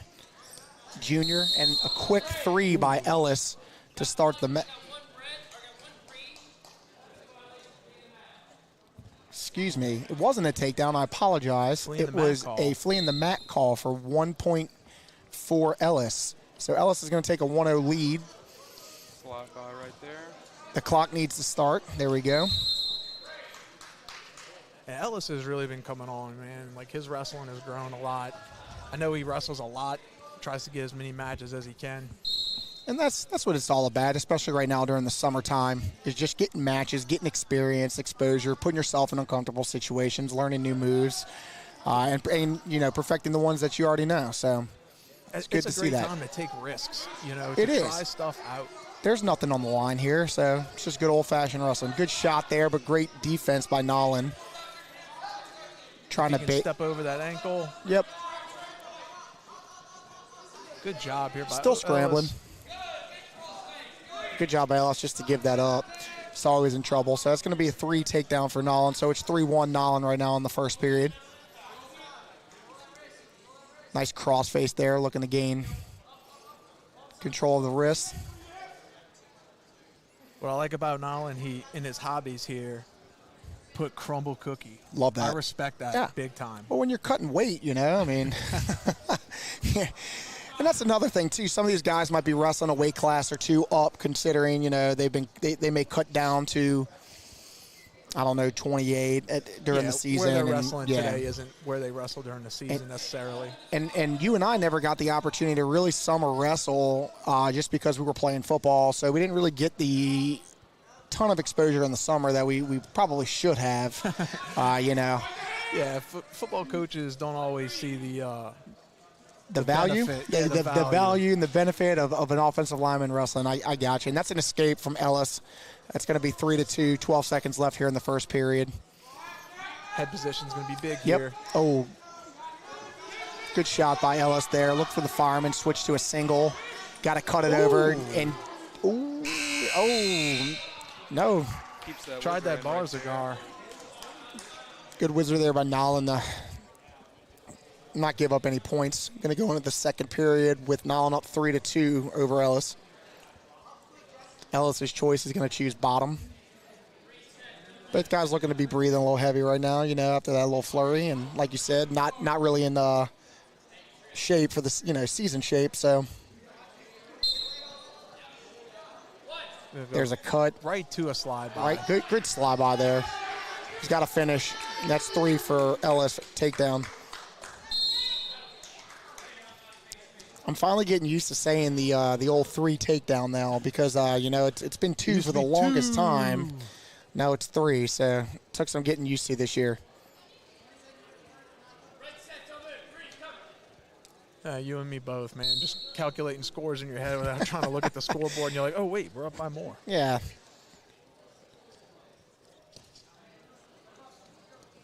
There you go. Nolan escape from Nolan. Circle.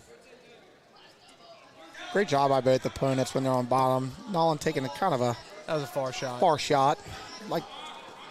Still good strength. Back in on the leg there. See if he goes track start here and runs up. Yeah, Ellis has that whizzer in. He needs to know where he's at, I guess, on the mat here.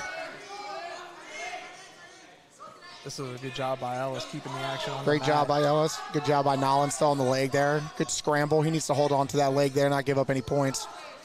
Ellis is going to lift the elbow right here. Good stalemate call.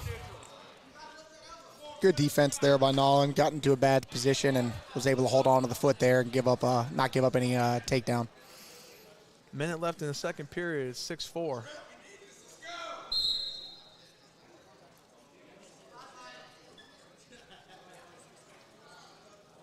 Let's see if Ellis works that slide by again. Yeah, that was a nice getting little hard tie-ups from Nolan. He is. Yep. Nolan looks to keep it on the mat. Goes cradle. Nolan. No points yet. No points. Man, Ellis just keeps fighting out of bad spots. He's put himself in some funky positions here, and that's a 3 takedown by Ellis after a shot. A good shot by Nolan, really, and then just Ellis was able to fight out and get the 3-point takedown. 9-4 with 23 seconds left in the second. Nolan's going to be on bottom.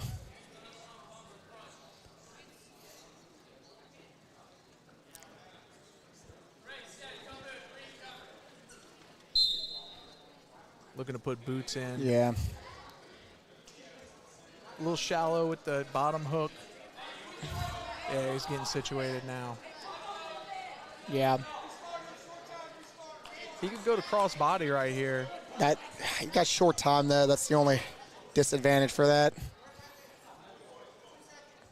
And that's going to do it for the second period with Ellis up 9-4 over Nolan. That's a good period for Ellis. That was a great period. Wrestled his way out of some bad positions, so Nolan's going to take neutral here to start the third. It's a good call. He's down 5 points. He just got ridden out for a little while, so might as well work from the neutral position. And Nolan's put himself in great spots. Oh, look at that. Look to spin out of the tie. Yeah, still on the leg. And there it is right there, 3-point takedown. There's that jiu-jitsu crossover right there. There it is. A lot of that in that jiu-jitsu. If I'm Nolan, I'm cutting here. There you go. It's now 10-7, Ellis over Nolan. Ellis looking for a takedown to tie the match. And there's that make your opponent pay for a bad shot there, and that's 3. And that's a 3 takedown for Nolan, 3 points. Ellis looking to switch. Reversal for 2. Good flurry there of points. So for those keeping score at home, it's 12-10. Look, I know these guys, like I said, their gas tanks are getting depleted, and they're still out here letting it fly. That's what summer wrestling's all about. Ooh. Nolan was able to roll through that tilt attempt by Ellis. If I'm Ellis, I'm comfortable there, just riding it out, riding that leg, and he's got to hit him for a stalling here at some point, you would think. You know, both guys have been pretty active. They have. Now, if Ellis just sits here and just starts to sit, a lot of time is coming off the clock right now. If he could just scoot his hips off the mat. He needs to scoot out and then try to reset, get a quick point restart and take down. But Ellis is just, if I'm Ellis, I'm comfortable there. You got 10 seconds left. You're up 12-10, and his foot are still in. Feet are still in. I'm sorry. Get your foot off the mat. There it is. That's it. A little too late with 2 seconds left. Great job by Ellis there, keeping his just body in good position, just knowing where he was at on the mat at all times, and really he milked 38 seconds off the clock there. So that's going to do it here for the 150-pound weight class. Jackson Ellis over Trip Nolan, 12-10 decision. Good match. Great match. All right, we're going to move into the 157-pound weight class. We were going to have Brian Roos. Brian Roos, taking on Clay Crane from Mississippi. So Roos is a 10th grader, a sophomore this year, going against Crane, who is a senior.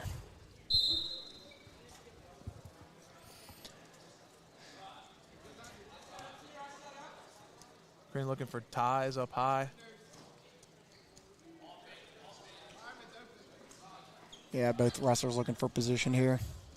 Shot by right when the head position was there, he took the shot.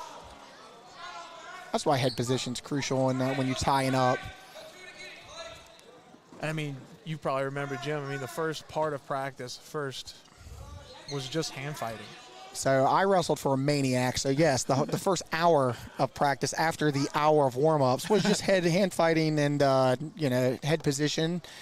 That was part of the 7-hour practice that we would have. So our parents were calling at 9 o'clock looking for us. Joe still had us in the gym. So I can, But no, I do remember as a wrestler, early wrestler on in my career, thinking, is this really necessary? But, it is. And it worked well for me and for my teammates in that 06-07 era. Looking to go upper body. I know. Look at this. Oh, good move. Takedown by Crane there.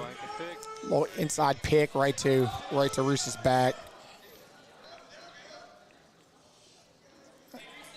Good job by Roos fighting off there. That's a 7-point takedown, though. That's what we've been harping and mentioning all week. Or, excuse me, all broadcast. Right to a cross wrist. Cross wrist. Tilt. Gave him 2 there. So a quick 9-0 lead for Crane over Roos here in the first period. Crane staying heavy on the hips. Roos has got to try to work up here, get some hand control, and try and get an escape here. That's exactly it. He's got to start fighting. And there's the cross wrist again, tilt. He's going to score at least 2 there. He's got to fight that wrist there. And there it is after the first period. 2 near fall there for Crane, and after the first period, it's already 11-0. Crane over Roos. It's always tough giving up points right before the buzzer. Absolutely. I have trauma from giving up points right before the buzzer, coach yelling at me, so I know exactly how Roos feels at this current moment. Good front headlock. Good front, yep. 3 takedown for Crane there. It's 14-0. Looking for that cross wrist tilt again. Cross body tilt, excuse me. Bruce wants to use his elbows to dig that cross wrist out, so when he's standing up, he wants to get his wrist low, bring his other elbow in to dig. Yeah, it's going to be a potentially dangerous there by Crane. Bruce has got to work to just try and get a stand-up, get 1 point, then work from your feet there. See if you can change the match. And there he is, right to the. He only needs this one. And there it is, the tilt. It's going to be 4 takedown. It's going to be 18-0 final. It's also going to run the team score to 25-22 in favor of Team Louisiana. Dominant win by Crane. Yeah, that's a senior taking on a sophomore there too, so see a little bit more experience from the senior. Moving on to the 157-pound weight class, we have Caden Richard for Team Louisiana from Acadiana High School. He's going to face off against Parker Bradley from Lewisburg High School in Mississippi. Lewisburg, all right. Caden Richard's a senior versus a 9th grader in Bradley. You know what I like about Bradley here? Let's hear it. Seeing here his other activities. Football. There we go. Weird. And that's 3 takedown by Richard. It's just always amazed me how, some football coaches don't see the added value in wrestling. So you would really like to, see them try to grow the sport of wrestling through their football players. It can only help you, can't hurt you. You're moving human bodies around. And you're staying in shape. Richard a little high there. You gotta sit back.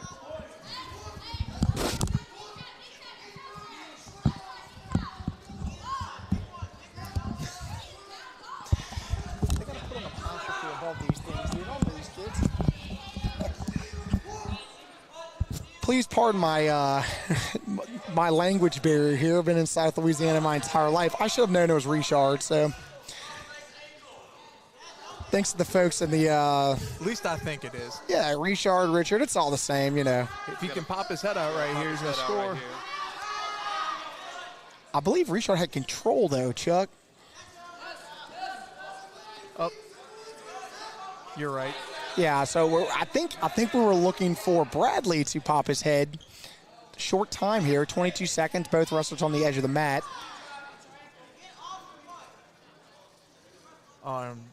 Goes from looking at 2 to giving up possibility at 1. And there, right into the spladle. Good job by Richard into the spladle there. Short time for Bradley. He needs to fight this. Richard's just so long, He man. is long. Oh. But Bradley's a hoss. Nice little exchange at the end. Brad just willing his way off of his back there. Richard's going to decline.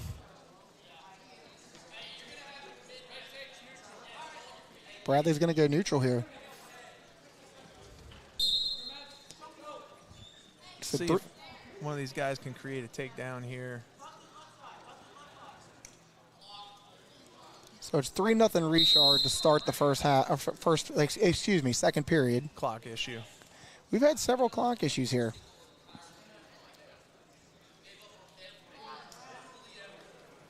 Bradley getting some words of encouragement from his coach over here in the corner.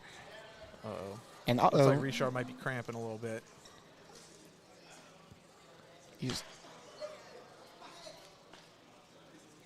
holding that hip/right leg area. Let's hope he's okay.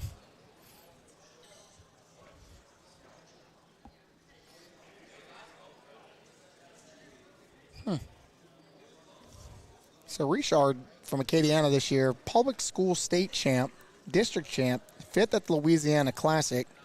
So also bolsters a 3.8 GPA. So it's great to see that he's finding the time to hit the books as well as the mat. That's pretty impressive. That public school state championship's a great tournament. Coach Mahoney started putting that together a few years ago, and it's a humongous tournament. They have it at the in Gonzales at the Lamar Dixon,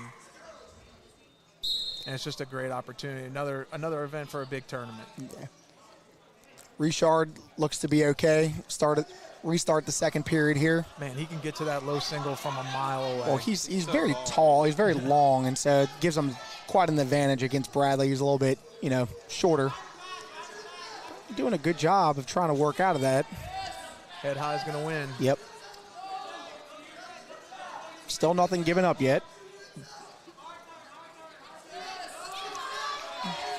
Good scramble. Both wrestlers scrambling. Head high. Oh, head wow.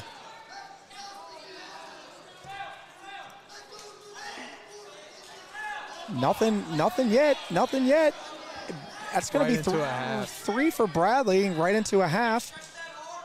Richard has to be aware of where he's at on the mat.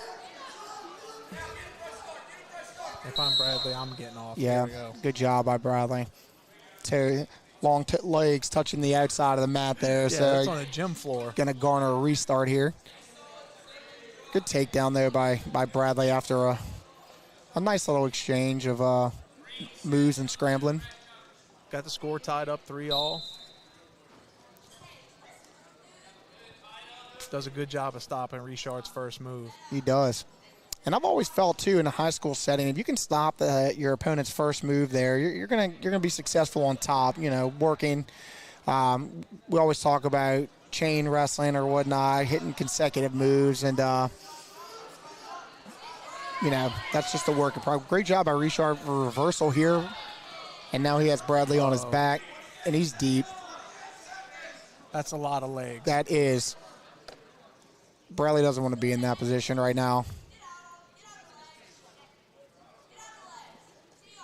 There you go. Yeah, Bradley's in danger here. He's got to fight. He's got a short time. 8 seconds left in the period. Good job fighting off his back. Richard got 4 there. And it's going to take a 9-3 lead heading into the third period. Coaches are telling him pick top. Not a bad decision there at all. If worse comes to worse, you just cut them and restart from neutral. Bradley on bottom, Richard on top to start the third period. Oh, got a little high. He did get high, and Bradley might make him pay. It's going to be a 2.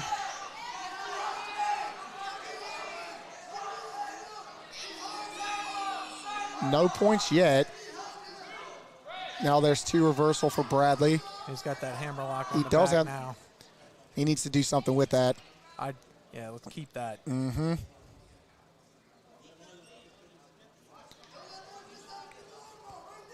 Well, Still down 4 with a minute and a half left. One good turn could tie this match up.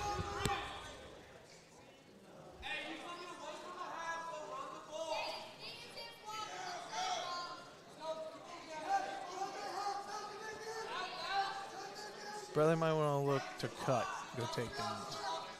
Yeah, he's got short time here. He's got a minute left, down 4. He's kind of high, and Richard might make him pay, and he does. It's going to be 2 reversal for Richard. Ooh. That's scoring. And now he's...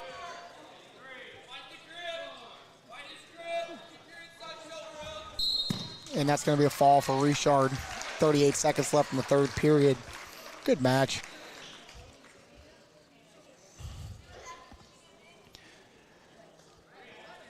All right. The fall from Richard there is going to take the team total to 31-22, I believe. Or it might be 37-22, and they've yet to update the scoreboard here. But we're going to move right along into the 175-pound match. We have Corbin Falgu from Vanderbilt Catholic High facing off against Landon Traylor from Lewisburg High School. Another Lewisburg High guy.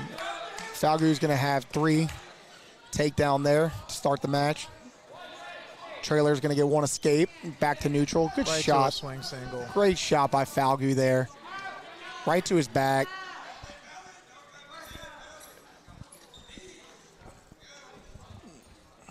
Good shot by Falgu there for. Beautiful swing single. Now he's looking to tilt. Yeah, guys using that cross wrist to get to the Anderson. It's be a 4 near fall right there for Falgu to run it to 10-1 here. Trailer's got to work, get off his belly, build his base back up. But Falgu, man, he's just relentless on top. Absolutely. Good move by Falgu there to cut him. Going to move to 10-2. Great shot there. He's just been getting to the leg any chance he can, so at will. If he's looking for a half at that. Trailer needed to let go of the head there and just give up the 3. Falgu wrestles at Vanderbilt Catholic High School, which started a program recently. Coach Regas does a great job over there, starting to grow the sport. Again, another great connection with the team of football and wrestling. I see Falgu's also a football player. Yeah, and that's what we talked about throughout this show, but also, you know, every chance we can when we talk wrestling. I guess if you haven't noticed, it's a subject near and dear to our hearts. Yeah, for those listening, they probably hate us because we're talking football here, but that's okay. Just can only help you. Just hoping for that football coach that might be watching or listening.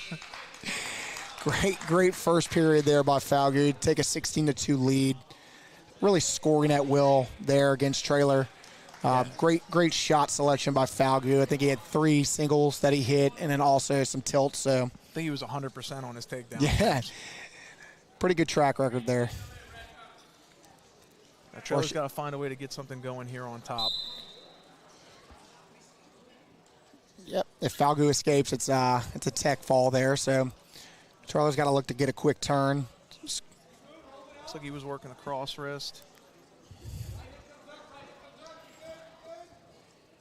Falgu's got a mule kick that left leg. Yeah. Really, when you stand up, get a little wrist control there, fight the hands, work to escape. Coach is telling him to cut him, but that's going to lead to a. Uh-oh, he gives up this reversal. That's a reversal by Falgu, and that's going to end the match here at 18-2.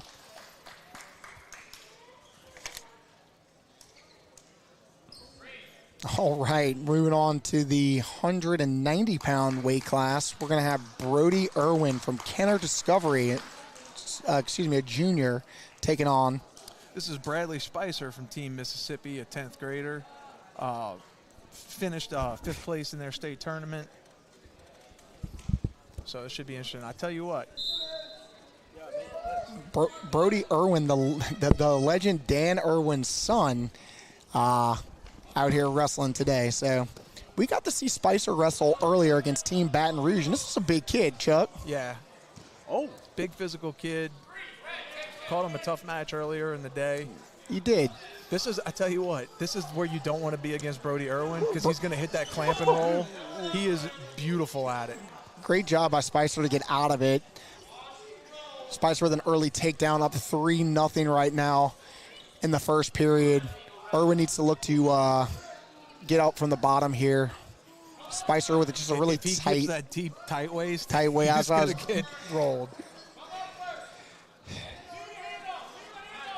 Spicer doing a good job on top, staying on his toes, hips low. Yes, you know, that's the big thing I see kid wrestlers. They're not on their toes. They're not keeping that pressure on the hips, and they're giving up easy escapes. You always got to stay tight, keep the pressure up. But like you said, Irwin's looking for that roll 3 different times now. He's going to look for it 3 more. And he's going to get 1. That's good. Look, he knows what he's good at. He knows how to work it, so. And the flow on him, too, with the hair there, I tell you what. Oh, yeah. Something pretty. Got that JPPS swag, baby. And look who we got joining us here on the call is Ethan Simmons, 285-pound state champion from Brother Martin High School. How you doing today, bud? I'm good. I just came here to watch some wrestling. Here we go, man. What else you going to do today, right? Yeah, I know. Like, what is there to do? Tell you, man, this guy's a senior. He's graduating. And he's still out here supporting. So we appreciate you coming out. Yeah, I mean, there's some good matches I've seen today. Like, I saw that match with the Bruley, I think 38, somewhere right there. That was a good match I just saw. And Team NOLA, Team BR, pretty good. We're going to have wrestling. I know that's a good point. I didn't mean to cut you off there, Simmons. We've got a 1-point penalty tech violation for a full Nelson there on Spicer. So we got 5 seconds left in the match. Excuse me, in the first period of the match. Irwin down 3-1 against Spicer. Yeah, Simmons, man, you're coming off a real emotional win in the state finals, man. We all got to see the highlights of it. You know, you ripping your headgear and stuff like that. Has you had a little time to have it wash over you? And, like, you're a state champion forever. Yeah, I know. For the first week, I was just like really happy I did what I did. It was one of my biggest goals like I've ever had in my life. And so after I've completed that goal, I know like I'm done wrestling, but what else am I gonna do? So I started working out a lot. So I mean, just trying to look good, you know. I see you dropping some pounds, huh, man? Yeah, I'm down 20 from the tournament. There we go. And I mean, got to get locked in on something else. So that just job's not finished. Just don't do what I did. I wrestled 215, and after state, I gained the freshman 100. Okay, so went from about right around 200 pounds to right around 300 pounds. So just be careful of the the freshman 50. The spirit. Well, I gained the freshman 100. So let's get back to the match here. Spicer's still in control here. Irwin working to get an escape. But he's a little more trepidatious on top. Yeah, and that's a good move there by Spicer, just to let him go and then work from the neutral position. 3 takedown there by Spicer, and if I'm Spicer, I'm cutting him again and trying to get another takedown here. Escape from Irwin at 6'3". Spicer backing on that single leg. Brody's still defending. Now it's another takedown for Spicer, going back to 9-3. He's going to cut him again and try and get another takedown. What's going on with the there we go. Clock looked like it wasn't. He still didn't lose control yet, so no points for takedown, but he's got that cradle locked in super tight. Man, Spicer's a physical kid. He is, and there's the fall. That's going to run the team score to 36-26 in favor of Team Louisiana. Good match there by Spicer.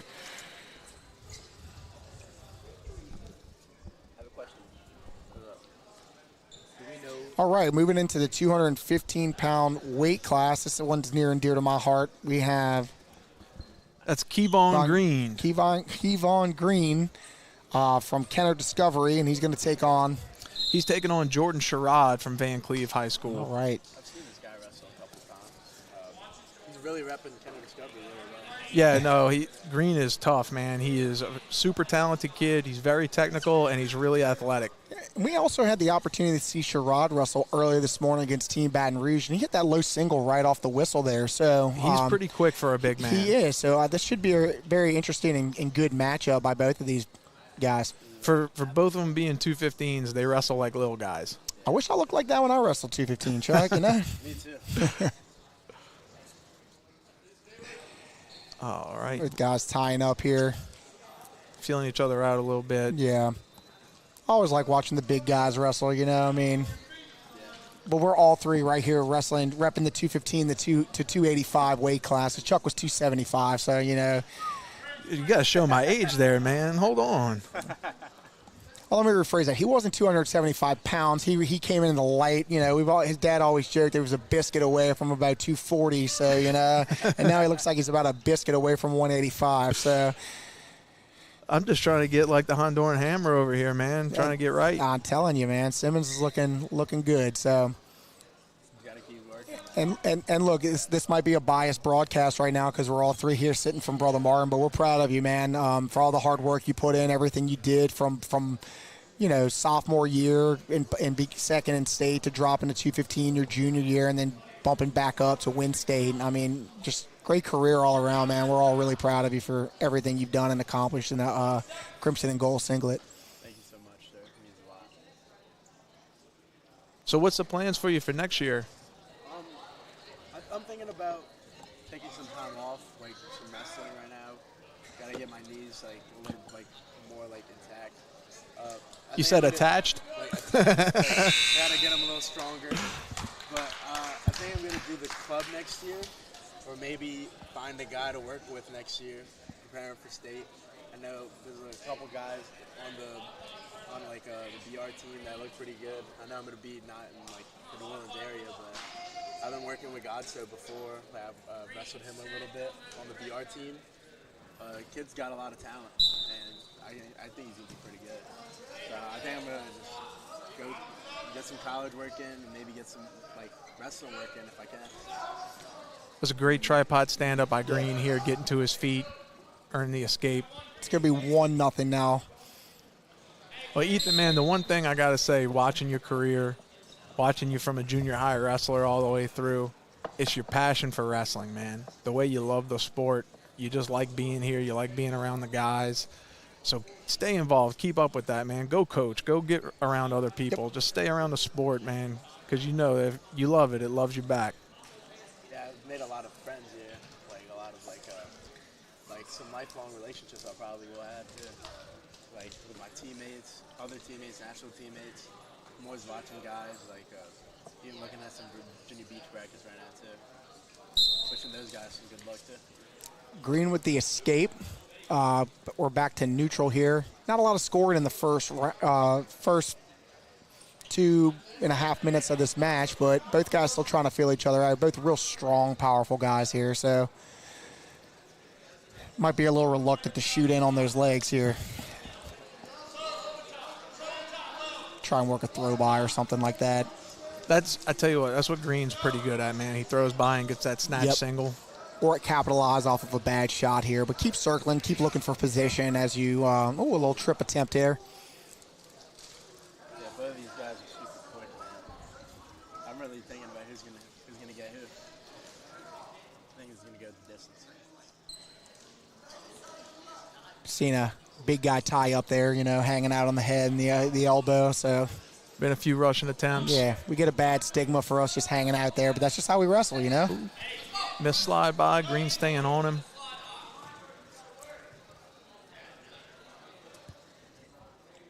So Green also is a football player. What about Sherrod? We have anything on Sherrod playing football? Because he looked like he'd be a good linebacker, I'm telling you right now. Sherrod does track, but he's also into music and art. He's a true Renaissance man. I like that. Listen, a little athlete, a little artistic. What is he? He's very right-brained. Is that the artistic part of the brain? Ooh, I don't know. Yeah, I don't know either. That's why I'm probably opposite side of the brain. So still tying up. 4 seconds left in the second period. 1-0 in favor of Green. A lot of feeling out this match. Yeah. I'm looking at Romney to call for some more action here, like we were seeing in the NCAA championship. So. Yeah, the 125 matches look like my finals match. Yeah, with all the leg riding. Yeah, absolutely. Great switch there by Sherrod.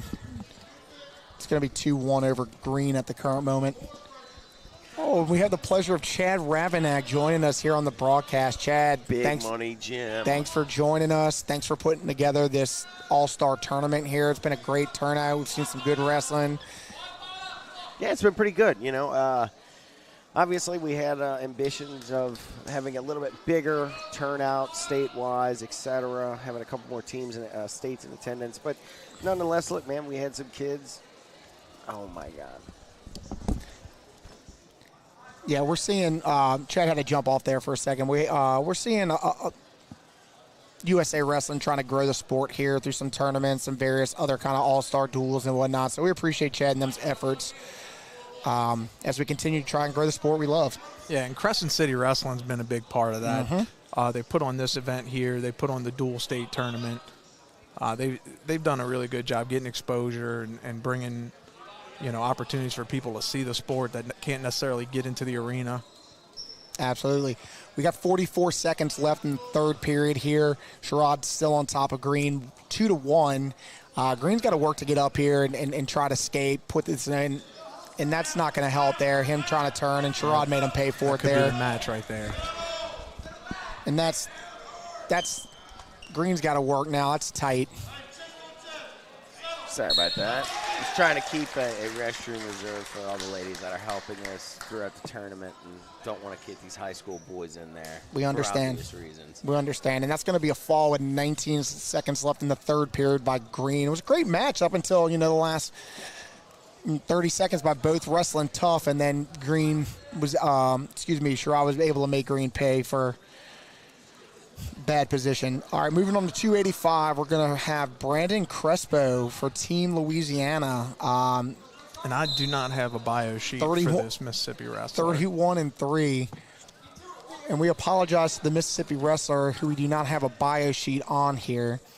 Yes, his name's Ethan Bromley. He was a last-second sub in. Gotcha. But we have a returning Division II state champ at 215, Crespo. He had a very good year this year. I was just about to mention he was a state champion here on this bio sheet. So he's a tough kid, man. For a big man, big physical kid, you can tell. Man, them big boys from the West Bank are tough, right, Chuck? That's right. Something in the water. Have you met somebody tough from the West Bank? Because if you have, you point them out to me. I haven't seen them yet. We all know Chuck Stahl is the better Stahl in the Stahl family. So, and I'm talking big Chuck here, not little Chuck or Will. So we're good. Better is a relative term. Crespo working hard on top here. It's a good takedown there. Never want to have a big man on your back like that. So. Yeah, was really hoping to get old Jackson Norwood out there. Your star athlete, Chuck. Yeah, Jackson is focused on football right now. He's going through the recruiting process, went on some visits. So and he's throwing the shot put as well. Good for him. Crespo staying tough. Got wrist control, looking to shoot the half. He does. There it is. And there's the turn there. This could be it. That's a big body on you, man. It's hard to fight off from that. And there it is right there. That fall's going to end the match. So in a close duel.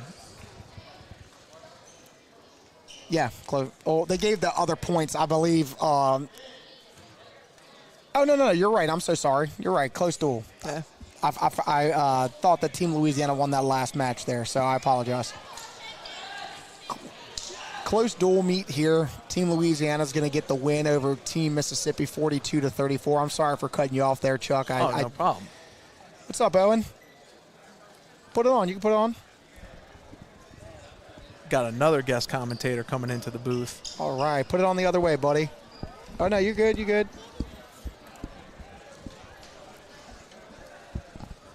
So we got Owen Aiken on the mic here. Hey, Owen, how are you, buddy? Hi, Dad. Hey, bud, did you enjoy the wrestling here today? Yeah. Do you want to wrestle when you get older? Yeah. Okay, that's good. And that's what it's all about. So if y'all have somebody in your family that's interested in wrestling or thinking about wrestling or just wants to come out, please, we encourage Find everybody. A club. Yeah. There's a club by you. Find a club, start them young. If they like it, great. If they don't, that's okay too. So I didn't start wrestling until I was in 9th grade. So, and if I would have had the opportunity to do it I'd start wrestling at 5 or 6 years old like some of these kids. So it's a great sport. And I think I don't think we're going to have a final duel meet here. So I think that's going to close out the evening for us here at the second annual Gator Duels. Let me confirm that with the Reverend. It is. We're. Are we still live though? Okay. Yeah, that is going to conclude our We're gonna broadcast day. We thank everybody for coming out. From Crescent City Sports, I'm Chuck Stahl. And I'm Jimmy Aiken. Thank y'all so much. I'm Owen Paul Aiken. All right, and Owen Paul Aiken. We want to thank everybody for coming out today. Thanks.